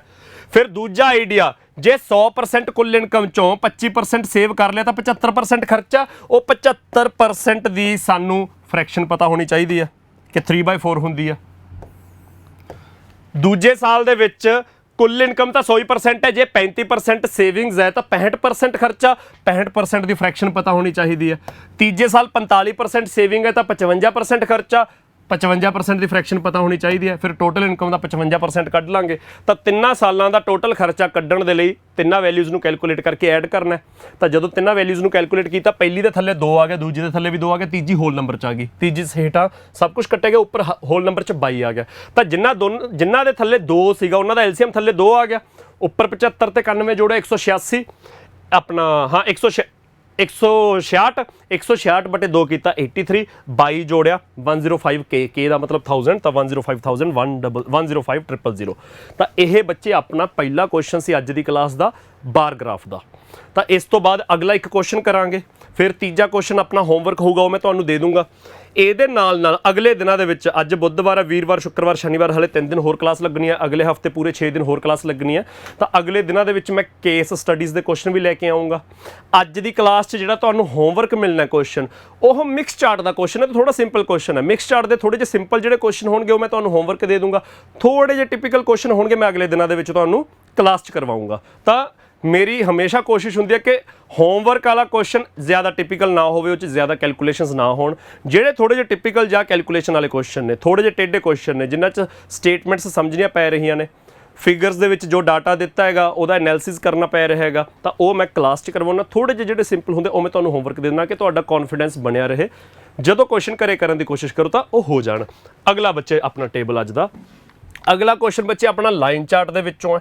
ਲਾਈਨ ਚਾਰਟ 'ਚ ਸਾਨੂੰ ਕੀ ਦਿੱਤਾ ਹੈ, study the following line graph and answer the following questions. ਤਾਂ ਗਿਵਨ ਕੀ ਹੈ, number of units sold by 2 different shops. ਤਾਂ 2 ਦੁਕਾਨਾਂ ਨੇ, A ਤੇ B ਸ਼ਾਪ, ਉਹਨਾਂ ਨੇ ਕਿੰਨੀਆਂ ਯੂਨਿਟਾਂ ਵੇਚੀਆਂ, ਜਿਹੜੇ ਵੀ ਸਮਾਨ ਨੂੰ ਵੇਚਿਆ ਕਿੰਨੀ ਯੂਨਿਟ ਵੇਚਿਆ, ਉਹਦਾ ਡਾਟਾ ਗਿਵਨ ਹੈ। ਤਾਂ ਬੱਚੇ ਲਾਲ ਰੰਗ 'ਚ A ਸ਼ਾਪ ਹੈ, ਹਰੇ ਰੰਗ 'ਚ B ਸ਼ਾਪ ਹੈ। ਪਹਿਲੀ ਗੱਲ ਤਾਂ ਕਲੀਅਰ ਹੋ ਗਈ, ਲਾਲ ਰੰਗ ਦੇ ਵਿੱਚ A ਸ਼ਾਪ ਹੈ, ਹਰੇ ਦੇ ਵਿੱਚ B ਸ਼ਾਪ ਹੈ। ਵੇਚਿਆ ਕੀ ਆ ਉਹਨਾਂ ਨੇ, ਕੰਪਿਊਟਰ ਵੇਚੇ ਹੈ, printer, mouse, hard disk, PD ਮੇਰੇ ਖਿਆਲ 'ਚ ਪਾਵਰ ਡਿਵਾਈਸਿਸ ਹੁੰਦੇ ਨੇ, ਜਿਵੇਂ USB ਵਗੈਰਾ ਹੋ ਗਈ, PD ਤੇ ਅਦਰਸ ਜਿਹੜੀਆਂ ਮਿਸਲੇਨੀਅਸ ਆਈਟਮਸ, ਹੋਰ ਲੱਲਾ ਭੱਬਾ ਜਾ ਹੋ ਗਿਆ, ਆਹ ਕੁਝ ਵੇਚਿਆ। ਤੇ ਸਾਨੂੰ ਉਹ ਨੰਬਰ ਦੇ ਵਿੱਚ ਗਿਵਨ ਹੈ ਕਿ ਨੰਬਰ ਆਫ ਯੂਨਿਟਸ ਗਿਵਨ ਨੇ। ਤਾਂ ਨੰਬਰ ਆਫ ਯੂਨਿਟਸ ਕਿੰਨੀਆਂ ਗਿਵਨ ਨੇ, ਜੇ ਆਪਾਂ ਕੰਪਿਊਟਰ ਦੀ ਗੱਲ ਕਰੀਏ ਕਿ ਕੰਪਿਊਟਰ ਕਿੰਨਾ ਵੇਚਿਆ, ਤਾਂ ਲਾਲ ਰੰਗ 'ਚ ਪਹਿਲੀ ਸ਼ਾਪ ਹੈ A, ਹਰੇ ਰੰਗ 'ਚ ਦੂਜੀ ਸ਼ਾਪ ਹੈ B। ਤਾਂ A ਸ਼ਾਪ ਨੇ 180 ਕੰਪਿਊਟਰ ਵੇਚੇ, ਜਿਹੜੇ ਵੀ ਜਦੋਂ ਦੀ ਵੀ ਗੱਲ ਹੈ 180 ਕੰਪਿਊਟਰ ਵੇਚੇ। ਬੱਚੇ ਆ ਜਿਹੜੀਆਂ ਵੈਲਿਊਜ਼ ਲਿਖੀਆਂ ਹੋਈਆਂ ਨੇ, ਮੈਂ ਤਾਂ ਉਮੀਦ ਕਰਦਾ ਕਿ ਤੁਹਾਨੂੰ ਸਕਰੀਨ ਤੇ ਕਲੀਅਰ ਦਿਖਦੀਆਂ ਹੋਣਗੀਆਂ, ਫਿਰ ਵੀ ਮੈਂ ਆਪਣੇ ਵੱਲੋਂ ਬੋਲ ਦਿੰਨਾ ਕਿ ਕੰਪਿਊਟਰ ਦੀ ਗੱਲ ਕਰੀਏ ਤਾਂ A ਸ਼ਾਪ ਨੇ 180, B ਸ਼ਾਪ ਨੇ 360। ਪ੍ਰਿੰਟਰ A ਲਾਲ ਰੰਗ 'ਚ ਉੱਪਰ ਚੱਲ ਗਈ, A ਨੇ 450, B ਨੇ 220।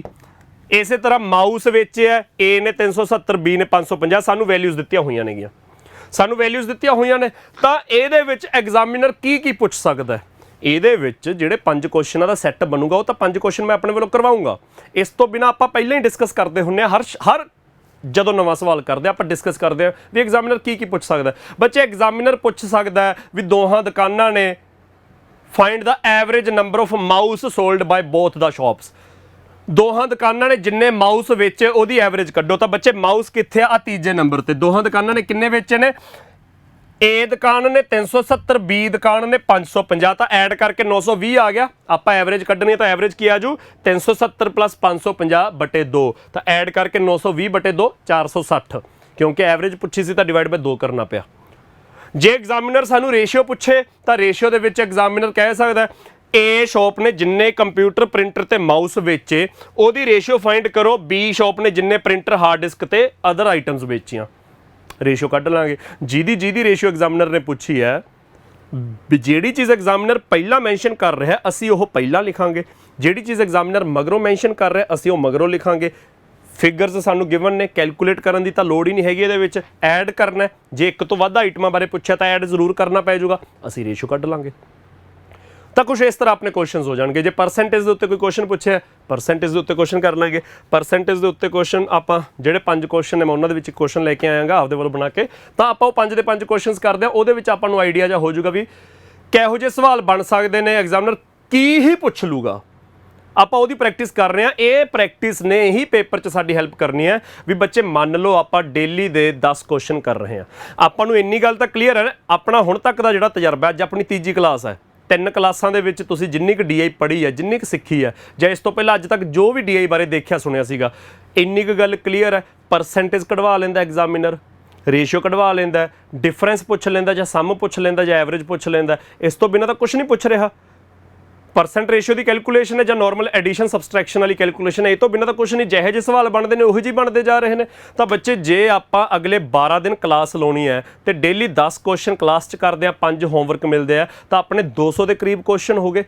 ਤਾਂ ਉਹ 200 ਦੇ ਕਰੀਬ ਕੁਐਸਚਨ 'ਚ ਕੁਐਸਚਨ ਕੀ ਬਣ ਰਹੇ ਨੇ, ਆ 2-3 ਤਰ੍ਹਾਂ ਦੇ। ਤਾਂ ਆਪਣੀ ਇੰਨੀ ਕੁ ਜ਼ਿਆਦਾ ਪ੍ਰੈਕਟਿਸ ਹੋ ਜੂ ਕਿ ਪੇਪਰ 'ਚ ਯਾਰ ਐਗਜ਼ਾਮੀਨਰ ਜਿਹੇ ਜੀ ਮਰਜ਼ੀ ਫਿਗਰ ਬਣਾ ਕੇ ਦੇ ਪਾਈ ਚਾਰਟ ਦੇ ਲਾਈਨ ਚਾਰਟ ਦੇ ਜੋ ਮਰਜ਼ੀ ਦੇ ਇਨਫੋਰਮੇਸ਼ਨ, ਫਿਰ ਉਹਦੇ ਵਿੱਚ ਜੋ ਮਰਜ਼ੀ 2-4-5 ਸਵਾਲ ਪੁੱਛ ਲਏ, ਅਸੀਂ ਕਰਨ ਜੋਗੇ ਰਹਾਂਗੇ। ਤਾਂ ਇਹ ਹੈਲਪ ਮਿਲੂਗੀ ਸਾਨੂੰ। ਤਾਂ ਬੱਚੇ ਕੁਐਸਚਨ ਦੇਖਦੇ ਆਂ। ਇਹਦੇ ਵਿੱਚ ਕੁਐਸਚਨ ਹੈ ਇਫ ਸ਼ਾਪ C, ਡਾਟਾ ਸਾਨੂੰ 2 ਦੁਕਾਨਾਂ ਦਾ ਗਿਵਨ ਹੈ A ਤੇ B ਦਾ। ਇੱਥੇ ਸਵਾਲ C ਸ਼ਾਪ ਤੇ ਆ ਗਿਆ। ਤੀਜੀ shop C sold 30% more units of computer as compared to B। ਉਹ ਕਹਿੰਦੇ ਜਿਹੜੀ ਤੀਜੀ ਦੁਕਾਨ ਹੈ C, ਜਿਹਦਾ ਆਪਾਂ ਨੂੰ ਡਾਟਾ ਕੋਈ ਨਹੀਂ ਗਿਵਨ ਹੈਗਾ, ਸਿੱਧਾ ਕੁਐਸਚਨ 'ਚ ਕੁਝ ਗਿਵਨ ਹੈ ਕਿ ਜਿਹੜੀ C ਸ਼ਾਪ ਹੈ ਉਹ B ਨਾਲੋਂ 30% ਜ਼ਿਆਦਾ ਕੰਪਿਊਟਰ ਵੇਚ ਰਹੀ ਹੈ। Sold 30% more units of computer as compared to B and it sold 25% less units of PD as compared to A।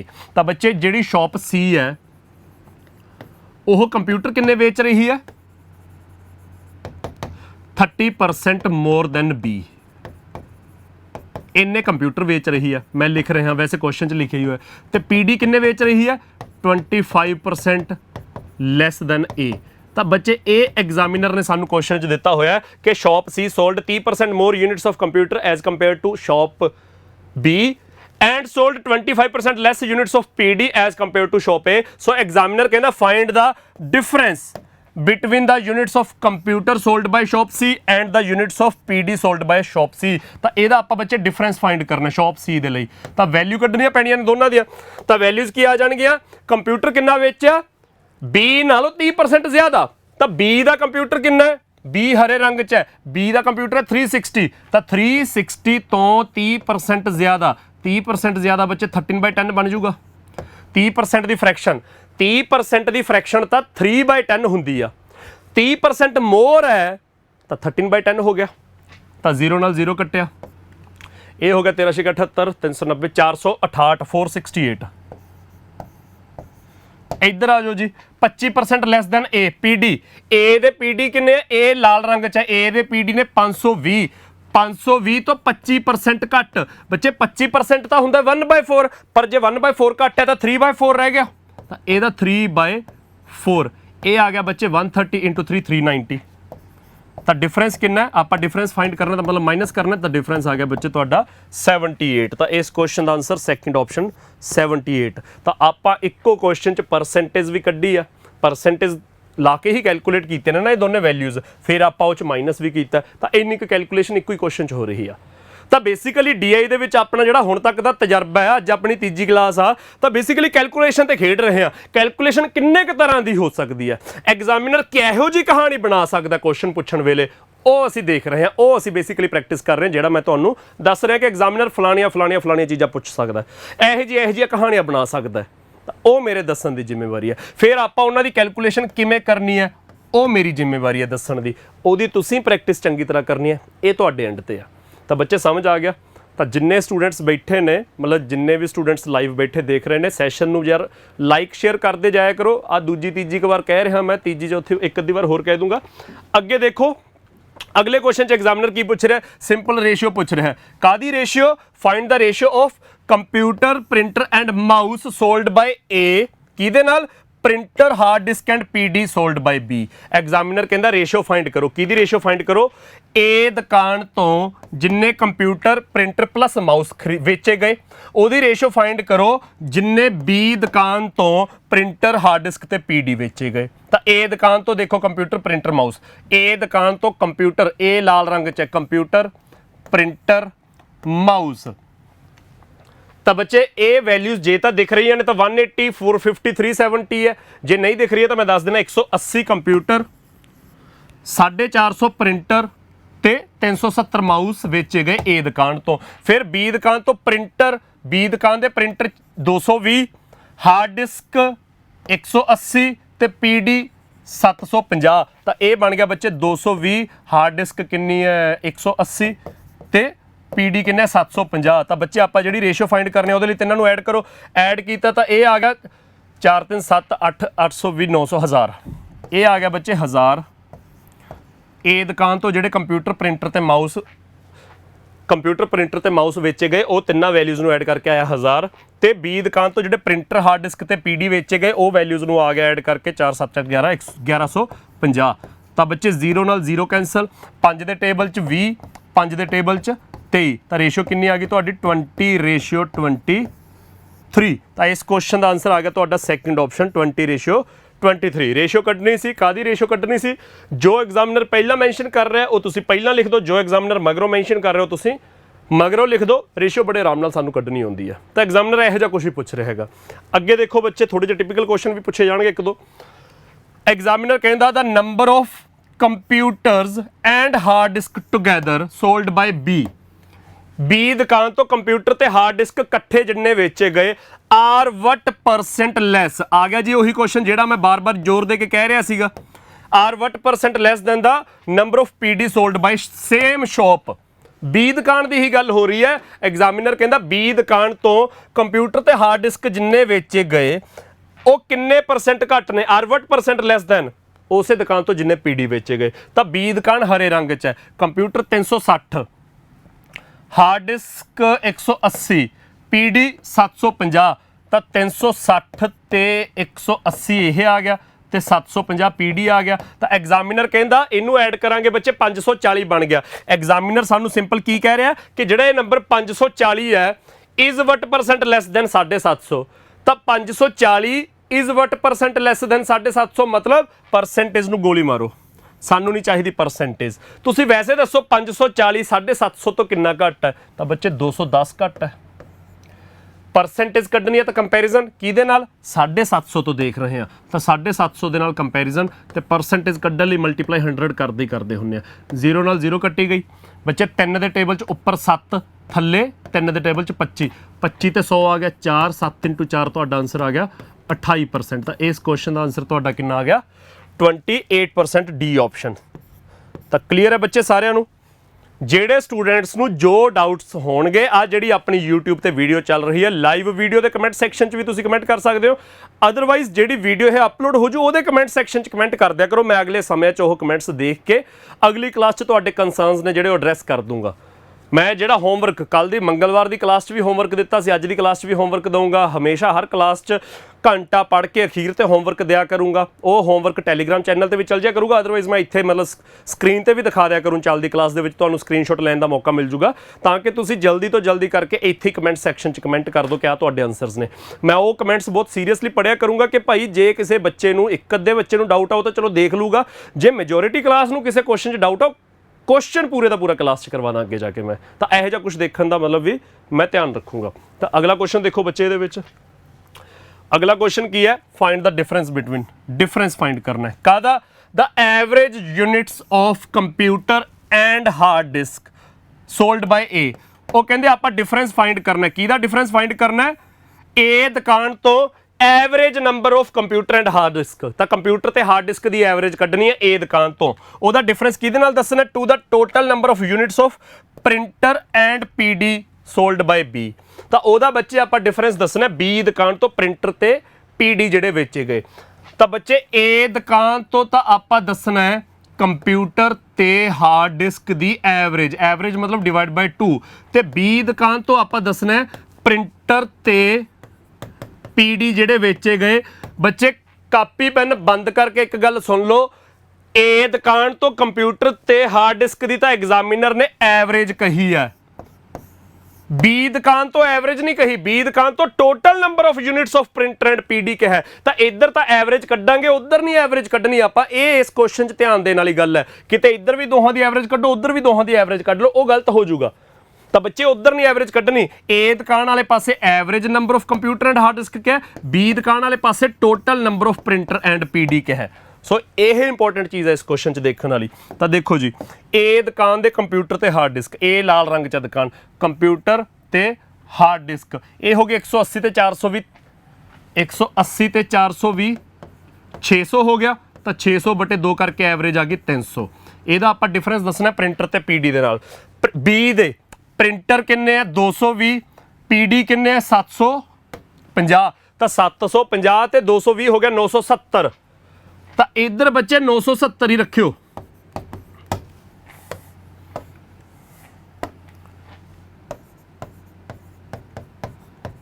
तो इधर ना एवरेज कट लियो। तो डिफरेंस कितना आ गया बच्चे 670 का, उधरों माइनस इधरली वैल्यू। तो डिफरेंस आ गया 670, डी ऑप्शन। तो जे कोई बच्चा गलती नाल उधर भी एवरेज कट गया तो 970 बटे 2 करके आ जाऊगा तो 485।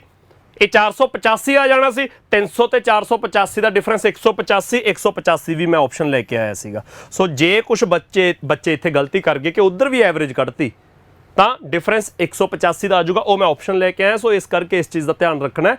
एग्जामिनर क्वेश्चन दे विच की कह रहा है, ए दुकान तो कंप्यूटर ते हार्ड डिस्क की एवरेज, ਉਹਦਾ डिफरेंस दसना बी दुकान तो प्रिंटर ते पीडी का टोटल। तो जदों पहली दुकान च एवरेज कड्ढनी है तो डिवाइड बाय 2 करांगे, जो दूजी दुकान च टोटल करना है तो उत्थे सिर्फ ऐड करांगे, डिवाइड बाय 2 नहीं करांगे। उहदे हिसाब नाल डिफरेंस देखा। तो बच्चे अपना आंसर आ गया 670। तो यह अपना बच्चे दूजा क्वेश्चन सीगा ना। ਇਹਦਾ ਇੱਕ ਹਲੇ क्वेश्चन ਪਿਆ, the total number of mouse sold by both shops.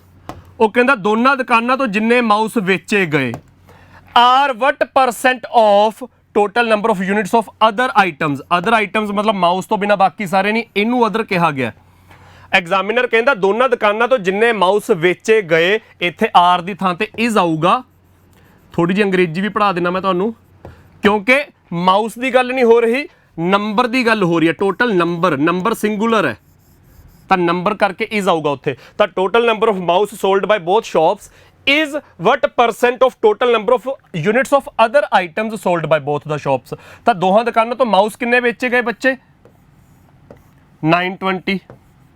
ਦੋਹਾਂ ਦੁਕਾਨਾਂ ਤੋਂ ਅਦਰ ਆਈਟਮਸ ਕਿੰਨੀਆਂ ਵੇਚੀਆਂ ਗਈਆਂ 800। ਤਾਂ ਐਗਜ਼ਾਮੀਨਰ ਪੁੱਛ ਰਿਹਾ ਹੈ, ਐਗਜ਼ਾਮੀਨਰ ਕਹਿੰਦਾ 920 is what percent of 800। तो 920 है जिहड़ा ओह 800 का किन्ने परसेंट है। तो परसेंटेज कड्ढण लई मल्टीप्लाई 100, 0 नाल 0 कैंसल, 0 नाल चलो 0 नाल 0 मैं थोड़ी कैंसल करन दी लोड़ सी आपां नूं, थल्ले 100 पूरे 100 कट दिंदे। तो देखो कैलकुलेशन 00 नाल 00 कैंसल, 920 बटे 8 आ गया। 8 दे टेबल च 1, 9 चो 8 निकल गया, 1 बच गया 12 बन गया। 8 दे नाल फिर 1, 12 चो 4 बच गया, 4 दे नाल 0 लग गया 40, 5। तो 115%। सी ऑप्शन आ गया बच्चे तुहाडा इस क्वेश्चन का आंसर 115%। तो mouse sold by both the shops 920 is what percent of other items sold by both the shops 800। तो 920 है जिहड़ा is what percent of 800। X is what percent of y, x over y. 920 is what percent of 800, 920 by 800। Percentage कड्ढण लई multiply 100, answer आ गया 115%। तो बच्चे ये अपना लाइन चार्ट का क्वेश्चन सी। आपां जे हुण तक डिस्कस करिए, आपां बच्चे डाटा टेबल का भी क्वेश्चन कर लिया। एक क्वेश्चन तो घट्टो घट्ट मैं करवा ही दिता। बार ग्राफ का एक क्वेश्चन कर लिया, एक होमवर्क भी मिल चुका। वैसे तुहानूं पाई चार्ट का एक क्वेश्चन कल कर लिया मंगलवार की क्लास च, लाइन चार्ट का एक क्वेश्चन अज की क्लास च कर लिया। ये एक क्वेश्चन का मतलब बेसिक देख लिया कि फिगर्स किहो जिहियां बनदियां ने। मैं ये नहीं कहा कि बहुत कुछ करवाता, घट्टो घट्ट आ 4 इमेजिज नूं तां असीं एक बार निगाह चों कढ लिया।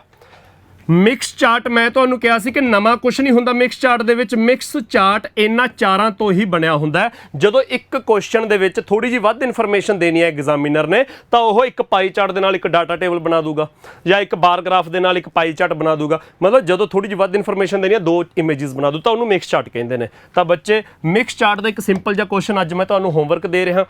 ਉਹ ਸਿੰਪਲ ਕੁਐਸਚਨ ਹੈ। ਅਗਲੀਆਂ ਕਲਾਸਾਂ 'ਚ ਮੈਂ ਤੁਹਾਨੂੰ ਮਿਕਸ ਚਾਰਟ ਵੀ ਕਰਵਾਉਂਗਾ। ਅਗਲੀਆਂ ਕਲਾਸਾਂ 'ਚ ਸਭ ਤੋਂ ਇੰਪੋਰਟੈਂਟ ਚੀਜ਼ ਹੈ ਜਿਹੜੀ ਕੇਸ ਸਟੱਡੀਜ਼ ਜਿਹਨੂੰ ਕਹਿ ਦਿੰਦੇ ਨੇ, ਜਿਹਦੇ ਵਿੱਚ ਤੁਹਾਡੇ ਵੈਨ ਡਾਇਗਰਾਮ ਵਾਲੇ ਕੁਐਸਚਨ ਵੀ ਹੁੰਦੇ ਆ ਤੇ ਬਿਨਾਂ ਵੈਨ ਡਾਇਗਰਾਮ ਤੋਂ ਹੋਣ ਵਾਲੇ ਕੁਐਸਚਨ ਵੀ ਕੇਸਲੈਟਸ ਦਾ ਪਾਰਟ ਨੇ। ਉਹ ਕੇਸਲੈਟਸ ਅਗਲੀਆਂ ਕਲਾਸਾਂ ਦੇ ਵਿੱਚ ਆਪਾਂ ਕਰਾਂਗੇ। ਥੋੜੇ ਜਿਹੇ ਲੈਵਲ ਚੱਕਾਂਗੇ। ਪਾਈ ਚਾਰਟ ਦੇ ਵਿੱਚ ਹਲੇ ਆਪਾਂ ਡਬਲ ਪਾਈ ਚਾਰਟ ਕਰਨਾ ਹੈ। ਡਾਟਾ ਟੇਬਲ ਦੇ ਵਿੱਚ ਸਿੰਪਲ ਕੁਐਸਚਨਸ ਕਰ ਲਏ ਜਿਨ੍ਹਾਂ 'ਚ ਫਿਗਰ ਸਿੱਧੀਆਂ ਦਿੱਤੀਆਂ ਹੋਈਆਂ ਨੇ ਜਾਂ ਮਾੜੀ ਮੋਟੀ ਰੇਸ਼ੋ ਕੱਢਣੀ ਹੈ। ਡਾਟਾ ਟੇਬਲ ਦੇ ਥੋੜੇ ਜਿਹੇ ਔਖੇ ਕੁਐਸਚਨ ਵੀ ਕਰਾਂਗੇ। ਬਸ ਸਾਰਾ ਕੁਝ ਕਵਰ ਕਰਾਂਗੇ। ਅਗਲੀਆਂ ਕਲਾਸਾਂ ਦੇ ਵਿੱਚ ਬਣੇ ਰਹੋ। ਹਰ ਕਲਾਸ 'ਚ ਨਵੇਂ ਕੁਐਸਚਨ, ਇੰਟਰਸਟਿੰਗ ਕੁਐਸਚਨ ਤੇ ਹਰ ਕਲਾਸ 'ਚ ਕੁਛ ਨਾ ਕੁਛ ਇਹੋ ਜਿਹਾ ਕਿ ਯਾਰ ਅੱਜ ਤੱਕ ਦੇਖਿਆ ਨਹੀਂ ਸੀਗਾ। ਤਾਂ ਇਹੋ ਜਿਹਾ ਕੁਛ ਕਾਫੀ ਬੱਚਿਆਂ ਨੂੰ ਹਰ ਕਲਾਸ 'ਚ ਮਿਲੂਗਾ। ਤਾਂ ਅਗਲੀ ਕਲਾਸ 'ਚ ਬੱਚੇ ਇਹ ਤੁਹਾਡਾ ਹੋਮਵਰਕ ਹੈ। ਤਾਂ ਮੈਂ ਪਹਿਲਾਂ ਸਮਝਾ ਦਿੰਦਾ, ਹਲੇ ਸਕਰੀਨਸ਼ਾਟ ਲੈਣ ਦੀ ਕਾਹਲੀ ਨਾ ਕਰਿਓ। ਪਹਿਲਾਂ ਮੈਂ ਇਹ ਜਿਹੜਾ ਹੋਮਵਰਕ ਮਿਲਣ ਲੱਗਿਆ ਕੁਐਸਚਨ, ਇਹ ਨਹੀਂ ਹੈਗਾ ਕਿ ਬਸ ਮੈਂ ਤੁਹਾਨੂੰ ਹੁਣ ਸਕਰੀਨਸ਼ਾਟ ਦਵਾ ਦੂੰਗਾ। ਮਾੜਾ ਜਿਹਾ ਮੈਂ ਬਰੀਫ ਸਮਝਾਊਂਗਾ। ਫਿਰ ਜਿਹੜੇ 5 ਦੇ 5 ਕੁਐਸਚਨ ਨੇ ਉਹ 5 ਕੁਐਸਚਨਾਂ 'ਚ 5 ਦੇ 5 ਕੁਐਸਚਨ ਨੂੰ ਮਾੜਾ ਸਮਝਾਊਂਗਾ ਵੀ ਇਹਦੇ ਵਿੱਚ ਆਹ ਕਰ ਲਾਂਗੇ, ਇਹਦੇ ਵਿੱਚ ਆਹ ਕਰ ਲਾਂਗੇ, ਇਹਦੇ ਵਿੱਚ ਆਪਸ਼ਨ ਚੱਕ ਲਾਂਗੇ, ਇਹਦੇ ਵਿੱਚ ਆਹ ਕੈਲਕੂਲੇਟ ਕਰਨਾ। ਨਾਲ ਮੈਂ ਤੁਹਾਨੂੰ ਸਕਰੀਨਸ਼ਾਟ ਨੂੰ ਟਾਈਮ ਦੇਈ ਜਾਊਂਗਾ। ਉਦੋਂ ਮੈਂ ਸਕਰੀਨ ਤੋਂ ਬਾਹਰ ਹੋ ਜਾ ਕਰੂੰਗਾ, ਉਦੋਂ ਤੁਸੀਂ ਸਕਰੀਨਸ਼ਾਟ ਲੈ ਲਿਆ ਕਰੋ। ਤਾਂ ਸਕਰੀਨਸ਼ਾਟ ਦੀ ਕਾਹਲੀ ਨਾ ਕਰਿਆ ਕਰੋ ਬੱਚੇ। ਕੁਐਸਚਨ 'ਚ ਸਾਨੂੰ ਕੀ ਗਿਵਨ ਹੈ? Study the following pie chart and table, answer the following questions based on them। Proportion of population of 7 villages in 1997। Examiner ਕਹਿੰਦਾ 1997 ਸਾਲ ਦੀ ਗੱਲ ਹੈ। 7 ਪਿੰਡਾਂ ਦੀ ਆਬਾਦੀ ਦਿੱਤੀ ਹੋਈ ਹੈ ਸਾਨੂੰ। ਤਾਂ ਬੱਚੇ 7 ਪਿੰਡਾਂ ਦੀ ਆਬਾਦੀ ਕਿੰਨੀ ਹੈ? ਸਾਨੂੰ ਪਰਸੈਂਟੇਜ ਵਾਈਜ਼ ਪ੍ਰਪੋਰਸ਼ਨਲੀ ਦਿੱਤਾ ਹੋਇਆ, ਵੰਡ ਕੇ ਦਿੱਤਾ ਹੋਇਆ। ਤਾਂ ਇਹਦੇ ਵਿੱਚ ਸਾਨੂੰ ਕੋਈ ਟੋਟਲ ਵੈਲਿਊ ਨਹੀਂ ਦਿੱਤੀ ਵੀ 7 ਵਿਲੇजेस ਦਾ ਟੋਟਲ ਜੀ 2 ਲੱਖ ਆ ਜਾਂ 7 ਵਿਲੇजेस ਦਾ ਟੋਟਲ ਜੀ 45,000 ਹੈ। ਟੋਟਲ ਕੁਛ ਨਹੀਂ ਦਿੱਤਾ।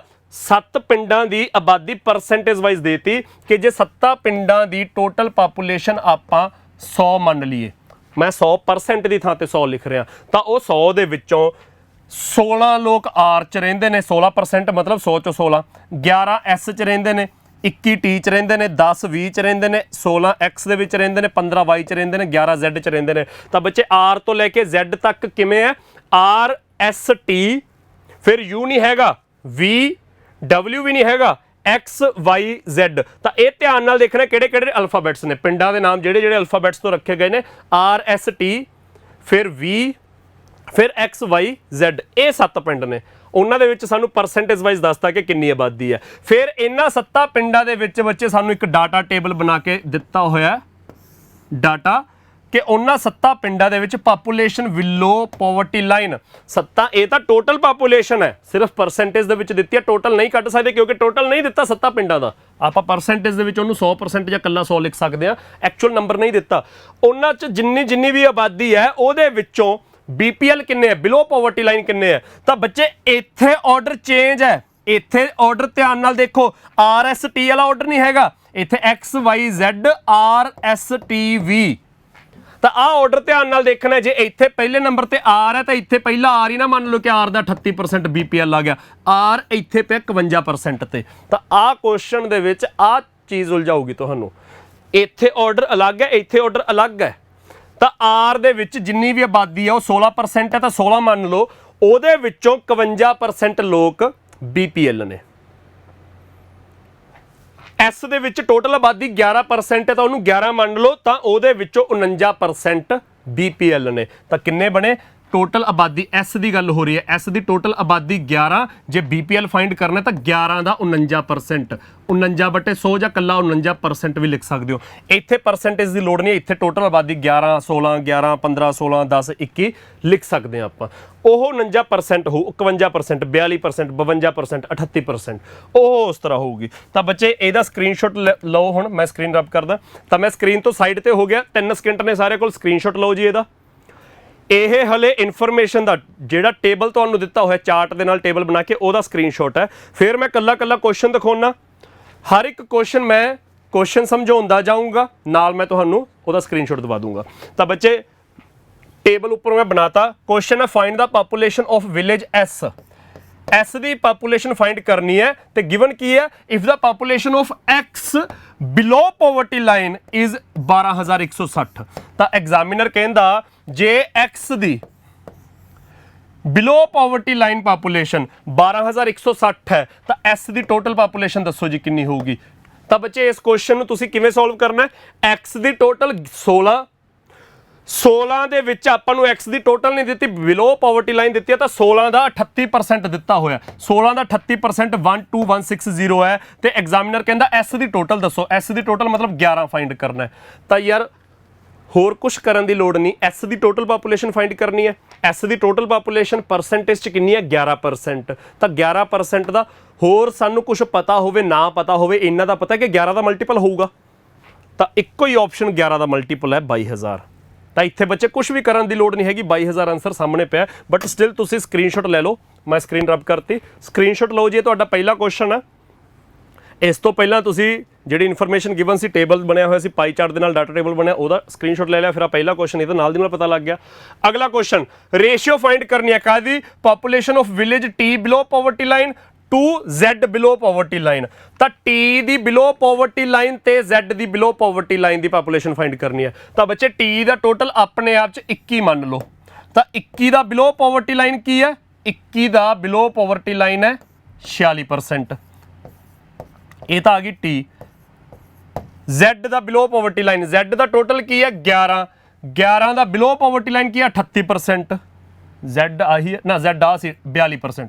ਤਾਂ 11 ਦਾ 42%। ਤਾਂ ਬੱਚੇ ਪਰਸੈਂਟ ਕੈਂਸਲ ਦੋਨੇ ਪਾਸੇ, 21 ਤੇ 42 ਕੱਟਿਆ ਗਿਆ 2, 2 ਤੇ 46 ਕੱਟਿਆ ਗਿਆ 23, 23:11 ਆਨਸਰ ਆ ਗਿਆ C ਆਪਸ਼ਨ। ਤਾਂ ਇਹ ਵੀ ਬੱਚੇ ਬਹੁਤ ਸੌਖਾ ਕੁਐਸਚਨ ਹੈ। ਬਸ ਪਹਿਲੇ ਦੋ ਕੁਐਸਚਨ ਮੈਂ ਤੁਹਾਨੂੰ ਮਾੜੇ ਜਿਹੇ ਦੱਸਤੇ, ਇਸ ਤੋਂ ਬਾਅਦ ਅਗਲੇ ਕੋਈ ਕੁਐਸਚਨ ਨਹੀਂ ਦੱਸਦਾ। ਇਸ ਕੁਐਸਚਨ ਦਾ ਸਕਰੀਨਸ਼ਾਟ ਲੈ ਲਓ ਸਾਰੇ ਬੱਚੇ। ਇਸ ਕੁਐਸਚਨ ਦਾ ਸਕਰੀਨਸ਼ਾਟ ਲੈਣ ਤੋਂ ਬਾਅਦ ਅਗਲਾ question, population of R is 32000। R ਦੀ ਟੋਟਲ ਪਾਪੂਲੇਸ਼ਨ ਦਿੱਤੀ ਹੈ, BPL ਨਹੀਂ ਦਿੱਤੀ, ਟੋਟਲ ਪਾਪੂਲੇਸ਼ਨ R ਦੀ 32000। Then what will be the population of Y below poverty line. ਤਾਂ ਉਸੇ ਸਾਲ Y ਦੀ below poverty line population find ਕਰਨੀ ਹੈ। ਬੱਚੇ ਸਕਰੀਨਸ਼ਾਟ ਲੈ ਲਓ ਇਸ ਕੁਐਸਚਨ ਦਾ ਵੀ।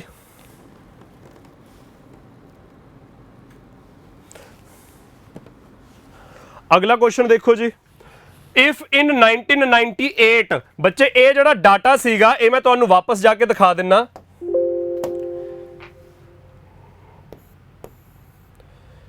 ਇਹ ਡਾਟਾ 1997 ਦਾ ਦਿੱਤਾ ਹੋਇਆ, ਇਹ ਆਪਣਾ ਡਾਟਾ 1997 ਦਾ ਹੈ। ਤੇ ਜਿਹੜਾ ਉਹ ਕੁਐਸਚਨ ਬਣਿਆ ਹੋਇਆ ਆਪਣਾ, ਉਹ ਕੁਐਸਚਨ ਹੈ 1998 ਦਾ। ਉਹ ਕਹਿੰਦੇ if in 98 the population of Y and V increase by 10% each and the percentage of population BPL remains unchanged for all the villages, then find the population of V below poverty line in 98 given that the population of Y in 97 was 30,000। ਤਾਂ ਬੱਚੇ ਇਸ question ਦਾ screenshot ਵੀ ਲਓ।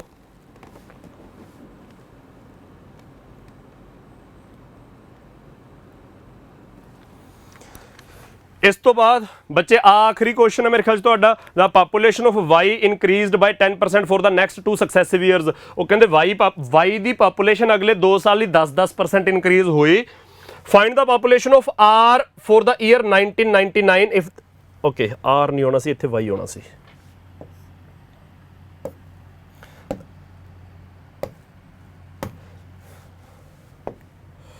ਤਾਂ ਇਸ question 'ਚ ਬੱਚੇ ਇੱਥੇ Y ਆਊਗਾ। ਮੈਂ ਇੱਥੇ ਗਲਤੀ ਨਾਲ R ਲਿਖ ਲਿਆ ਆ, ਮੈਂ ਆਪਣੀ ਸ਼ੀਟ ਦੇ ਵਿੱਚ ਠੀਕ ਕਰਕੇ ਤੁਹਾਨੂੰ ਹੋਮਵਰਕ ਲਈ ਫਾਈਲ ਭੇਜੂੰਗਾ। ਅਦਰਵਾਈਜ਼ ਜਿਹੜੇ ਬੱਚੇ ਸਕਰੀਨਸ਼ਾਟ ਲੈ ਰਹੇ ਨੇ ਉਹ ਇੱਥੇ Y ਫਾਈਂਡ ਕਰਨਗੇ। ਉਹ ਕਹਿੰਦੇ Y ਦੀ ਪਾਪੂਲੇਸ਼ਨ ਹਰ ਸਾਲ 10% ਇਨਕਰੀਜ਼ ਹੁੰਦੀ ਜਾਂਦੀ ਹੈ। 97 ਦਾ ਡਾਟਾ ਹੈ, ਹਰ ਸਾਲ 10% ਇਨਕਰੀਜ਼ ਹੋ ਰਹੀ ਹੈ ਅਗਲੇ 2 ਸਾਲਾਂ ਲਈ। ਤਾਂ ਕਹਿੰਦੇ Y ਦੀ 99 ਦੀ 2 ਸਾਲ ਬਾਅਦ ਦੀ ਪਾਪੂਲੇਸ਼ਨ ਫਾਈਂਡ ਕਰੋ। ਜੇ Z ਦੀ BPL 18480 ਹੈ, 97 'ਚ Z ਦੀ BPL 18480 ਹੈ, ਤਾਂ ਬੱਚੇ ਇਹ ਆਪਣਾ ਕੁਐਸਚਨ ਹੈ।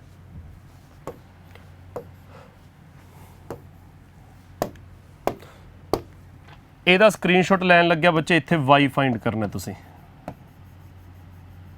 ਹਾਂਜੀ, ਤਾਂ ਹੁਣ ਇਹਦਾ ਸਕਰੀਨਸ਼ਾਟ ਲਓ ਤੇ Y ਦੀ ਫਾਈਂਡ ਕਰੋ ਵੈਲਿਊ। ਮੈਂ ਜਿਹੜੀ PDF ਭੇਜੂੰਗਾ ਉਹਦੇ ਵਿੱਚ ਮੈਂ R ਨੂੰ ਕਰੈਕਟ ਕਰਕੇ Y ਲਿਖ ਦੂੰਗਾ। ਇੱਥੇ ਮੈਂ ਗਲਤੀ ਨਾਲ R ਲਿਖ ਲਿਆ ਆ। ਹਾਂਜੀ, ਤਾਂ ਬੱਚੇ ਇਹ ਆਪਣੇ ਕੁਐਸਚਨ ਸੀਗੇ, ਮਤਲਬ ਇਹ ਆਪਣਾ ਹੋਮਵਰਕ ਵਾਲਾ ਪਾਰਟ ਸੀਗਾ। ਤਾਂ ਅੱਜ ਆਪਣੀ ਤੀਜੀ ਕਲਾਸ ਡਾਟਾ ਆਪਣੇ DI ਦੀ ਡਾਟਾ ਇੰਟਰਪ੍ਰੀਟੇਸ਼ਨ ਦੀ ਤੀਜੀ ਕਲਾਸ ਹੋ ਗਈ। ਡੇਲੀ ਆਪਣਾ ਸਵੇਰੇ 10 ਵਜੇ ਸੈਸ਼ਨ ਚੱਲੀ ਜਾਊਗਾ। 10 ਵਜੇ ਵਾਲੇ ਸੈਸ਼ਨ ਦੇ ਨਾਲ 10 ਵਜੇ ਤਾਂ ਡੇਲੀ ਆਪਣਾ DI ਦਾ ਚੱਲਣਾ। ਇਹਦੇ ਨਾਲ ਦੁਪਹਿਰੇ 2 ਵਜੇ ਆਪਣਾ ਇੱਕ ਦਿਨ ਮੈਥ, ਇੱਕ ਦਿਨ ਰੀਜ਼ਨਿੰਗ ਦਾ ਪ੍ਰੀਵੀਅਸ ਈਅਰ ਕੁਐਸਚਨ ਪੇਪਰ ਦਾ ਸੈਸ਼ਨ ਚੱਲਦਾ ਹੈਗਾ, ਜਿਹਦੇ ਵਿੱਚ ਇੱਕ ਦਿਨ ਆਪਣੀ ਆਲਟਰਨੇਟ ਡੇਜ਼ ਤੇ ਮੈਥ ਤੇ ਰੀਜ਼ਨਿੰਗ ਦੀ ਕਲਾਸ ਹੁੰਦੀ ਹੈ। ਤਾਂ ਬੱਚੇ ਆਪਾਂ ਅਗਲੀ ਕਲਾਸ ਦੇ ਵਿੱਚ ਮਿਲਾਂਗੇ। ਆ ਜਿਹੜਾ ਤੁਹਾਨੂੰ ਹੋਮਵਰਕ ਮਿਲਿਆ, ਇਹਦੇ 5 ਦੇ 5 ਕੁਐਸਚਨ ਤੁਸੀਂ ਜਿਹੜਾ YouTube ਤੇ ਵੀਡੀਓ ਚੱਲ ਰਹੀ ਹੈ ਇਹਦੇ ਕਮੈਂਟ ਸੈਕਸ਼ਨ 'ਚ ਵੀ ਪੋਸਟ ਕਰ ਸਕਦੇ ਹੋ, ਜਾਂ ਜਿੱਥੇ ਵੀ ਡਿਸਕਸ ਕਰਨੇ ਡਿਸਕਸ ਕਰ ਸਕਦੇ ਹੋ। ਪ੍ਰੋਬਲਮਸ ਨੇ ਤਾਂ ਉਹ ਵੀ ਕਮੈਂਟ ਸੈਕਸ਼ਨ 'ਚ ਪਾ ਦਿਓ ਕਿ ਆਹ ਡਾਊਟਸ ਨੇ। ਜੇ ਡਾਊਟਸ ਨਹੀਂ ਹੋਣਗੇ, ਤੁਹਾਡੇ ਆਨਸਰ ਸਹੀ ਹੋਣਗੇ ਤਾਂ ਅਗਲੀ ਕਲਾਸ ਦੇ ਵਿੱਚ ਆਪਾਂ ਉਹਨਾਂ ਨੂੰ ਸੋਲਵ ਕਰਦੇ ਜਾਵਾਂਗੇ, ਤੇ ਜੇ ਡਾਊਟਸ ਹੋਏ ਮੈਂ ਕਿਸੇ ਕਲਾਸ ਦੇ ਵਿੱਚ ਉਹ ਪੂਰੇ ਦਾ ਪੂਰਾ ਕੁਐਸਚਨ ਰਿਪੀਟ ਕਰਵਾ ਦੂੰਗਾ। ਤਾਂ ਅਗਲੀ ਕਲਾਸ 'ਚ ਬੱਚੇ ਮਿਲਦੇ ਆ। Thank you.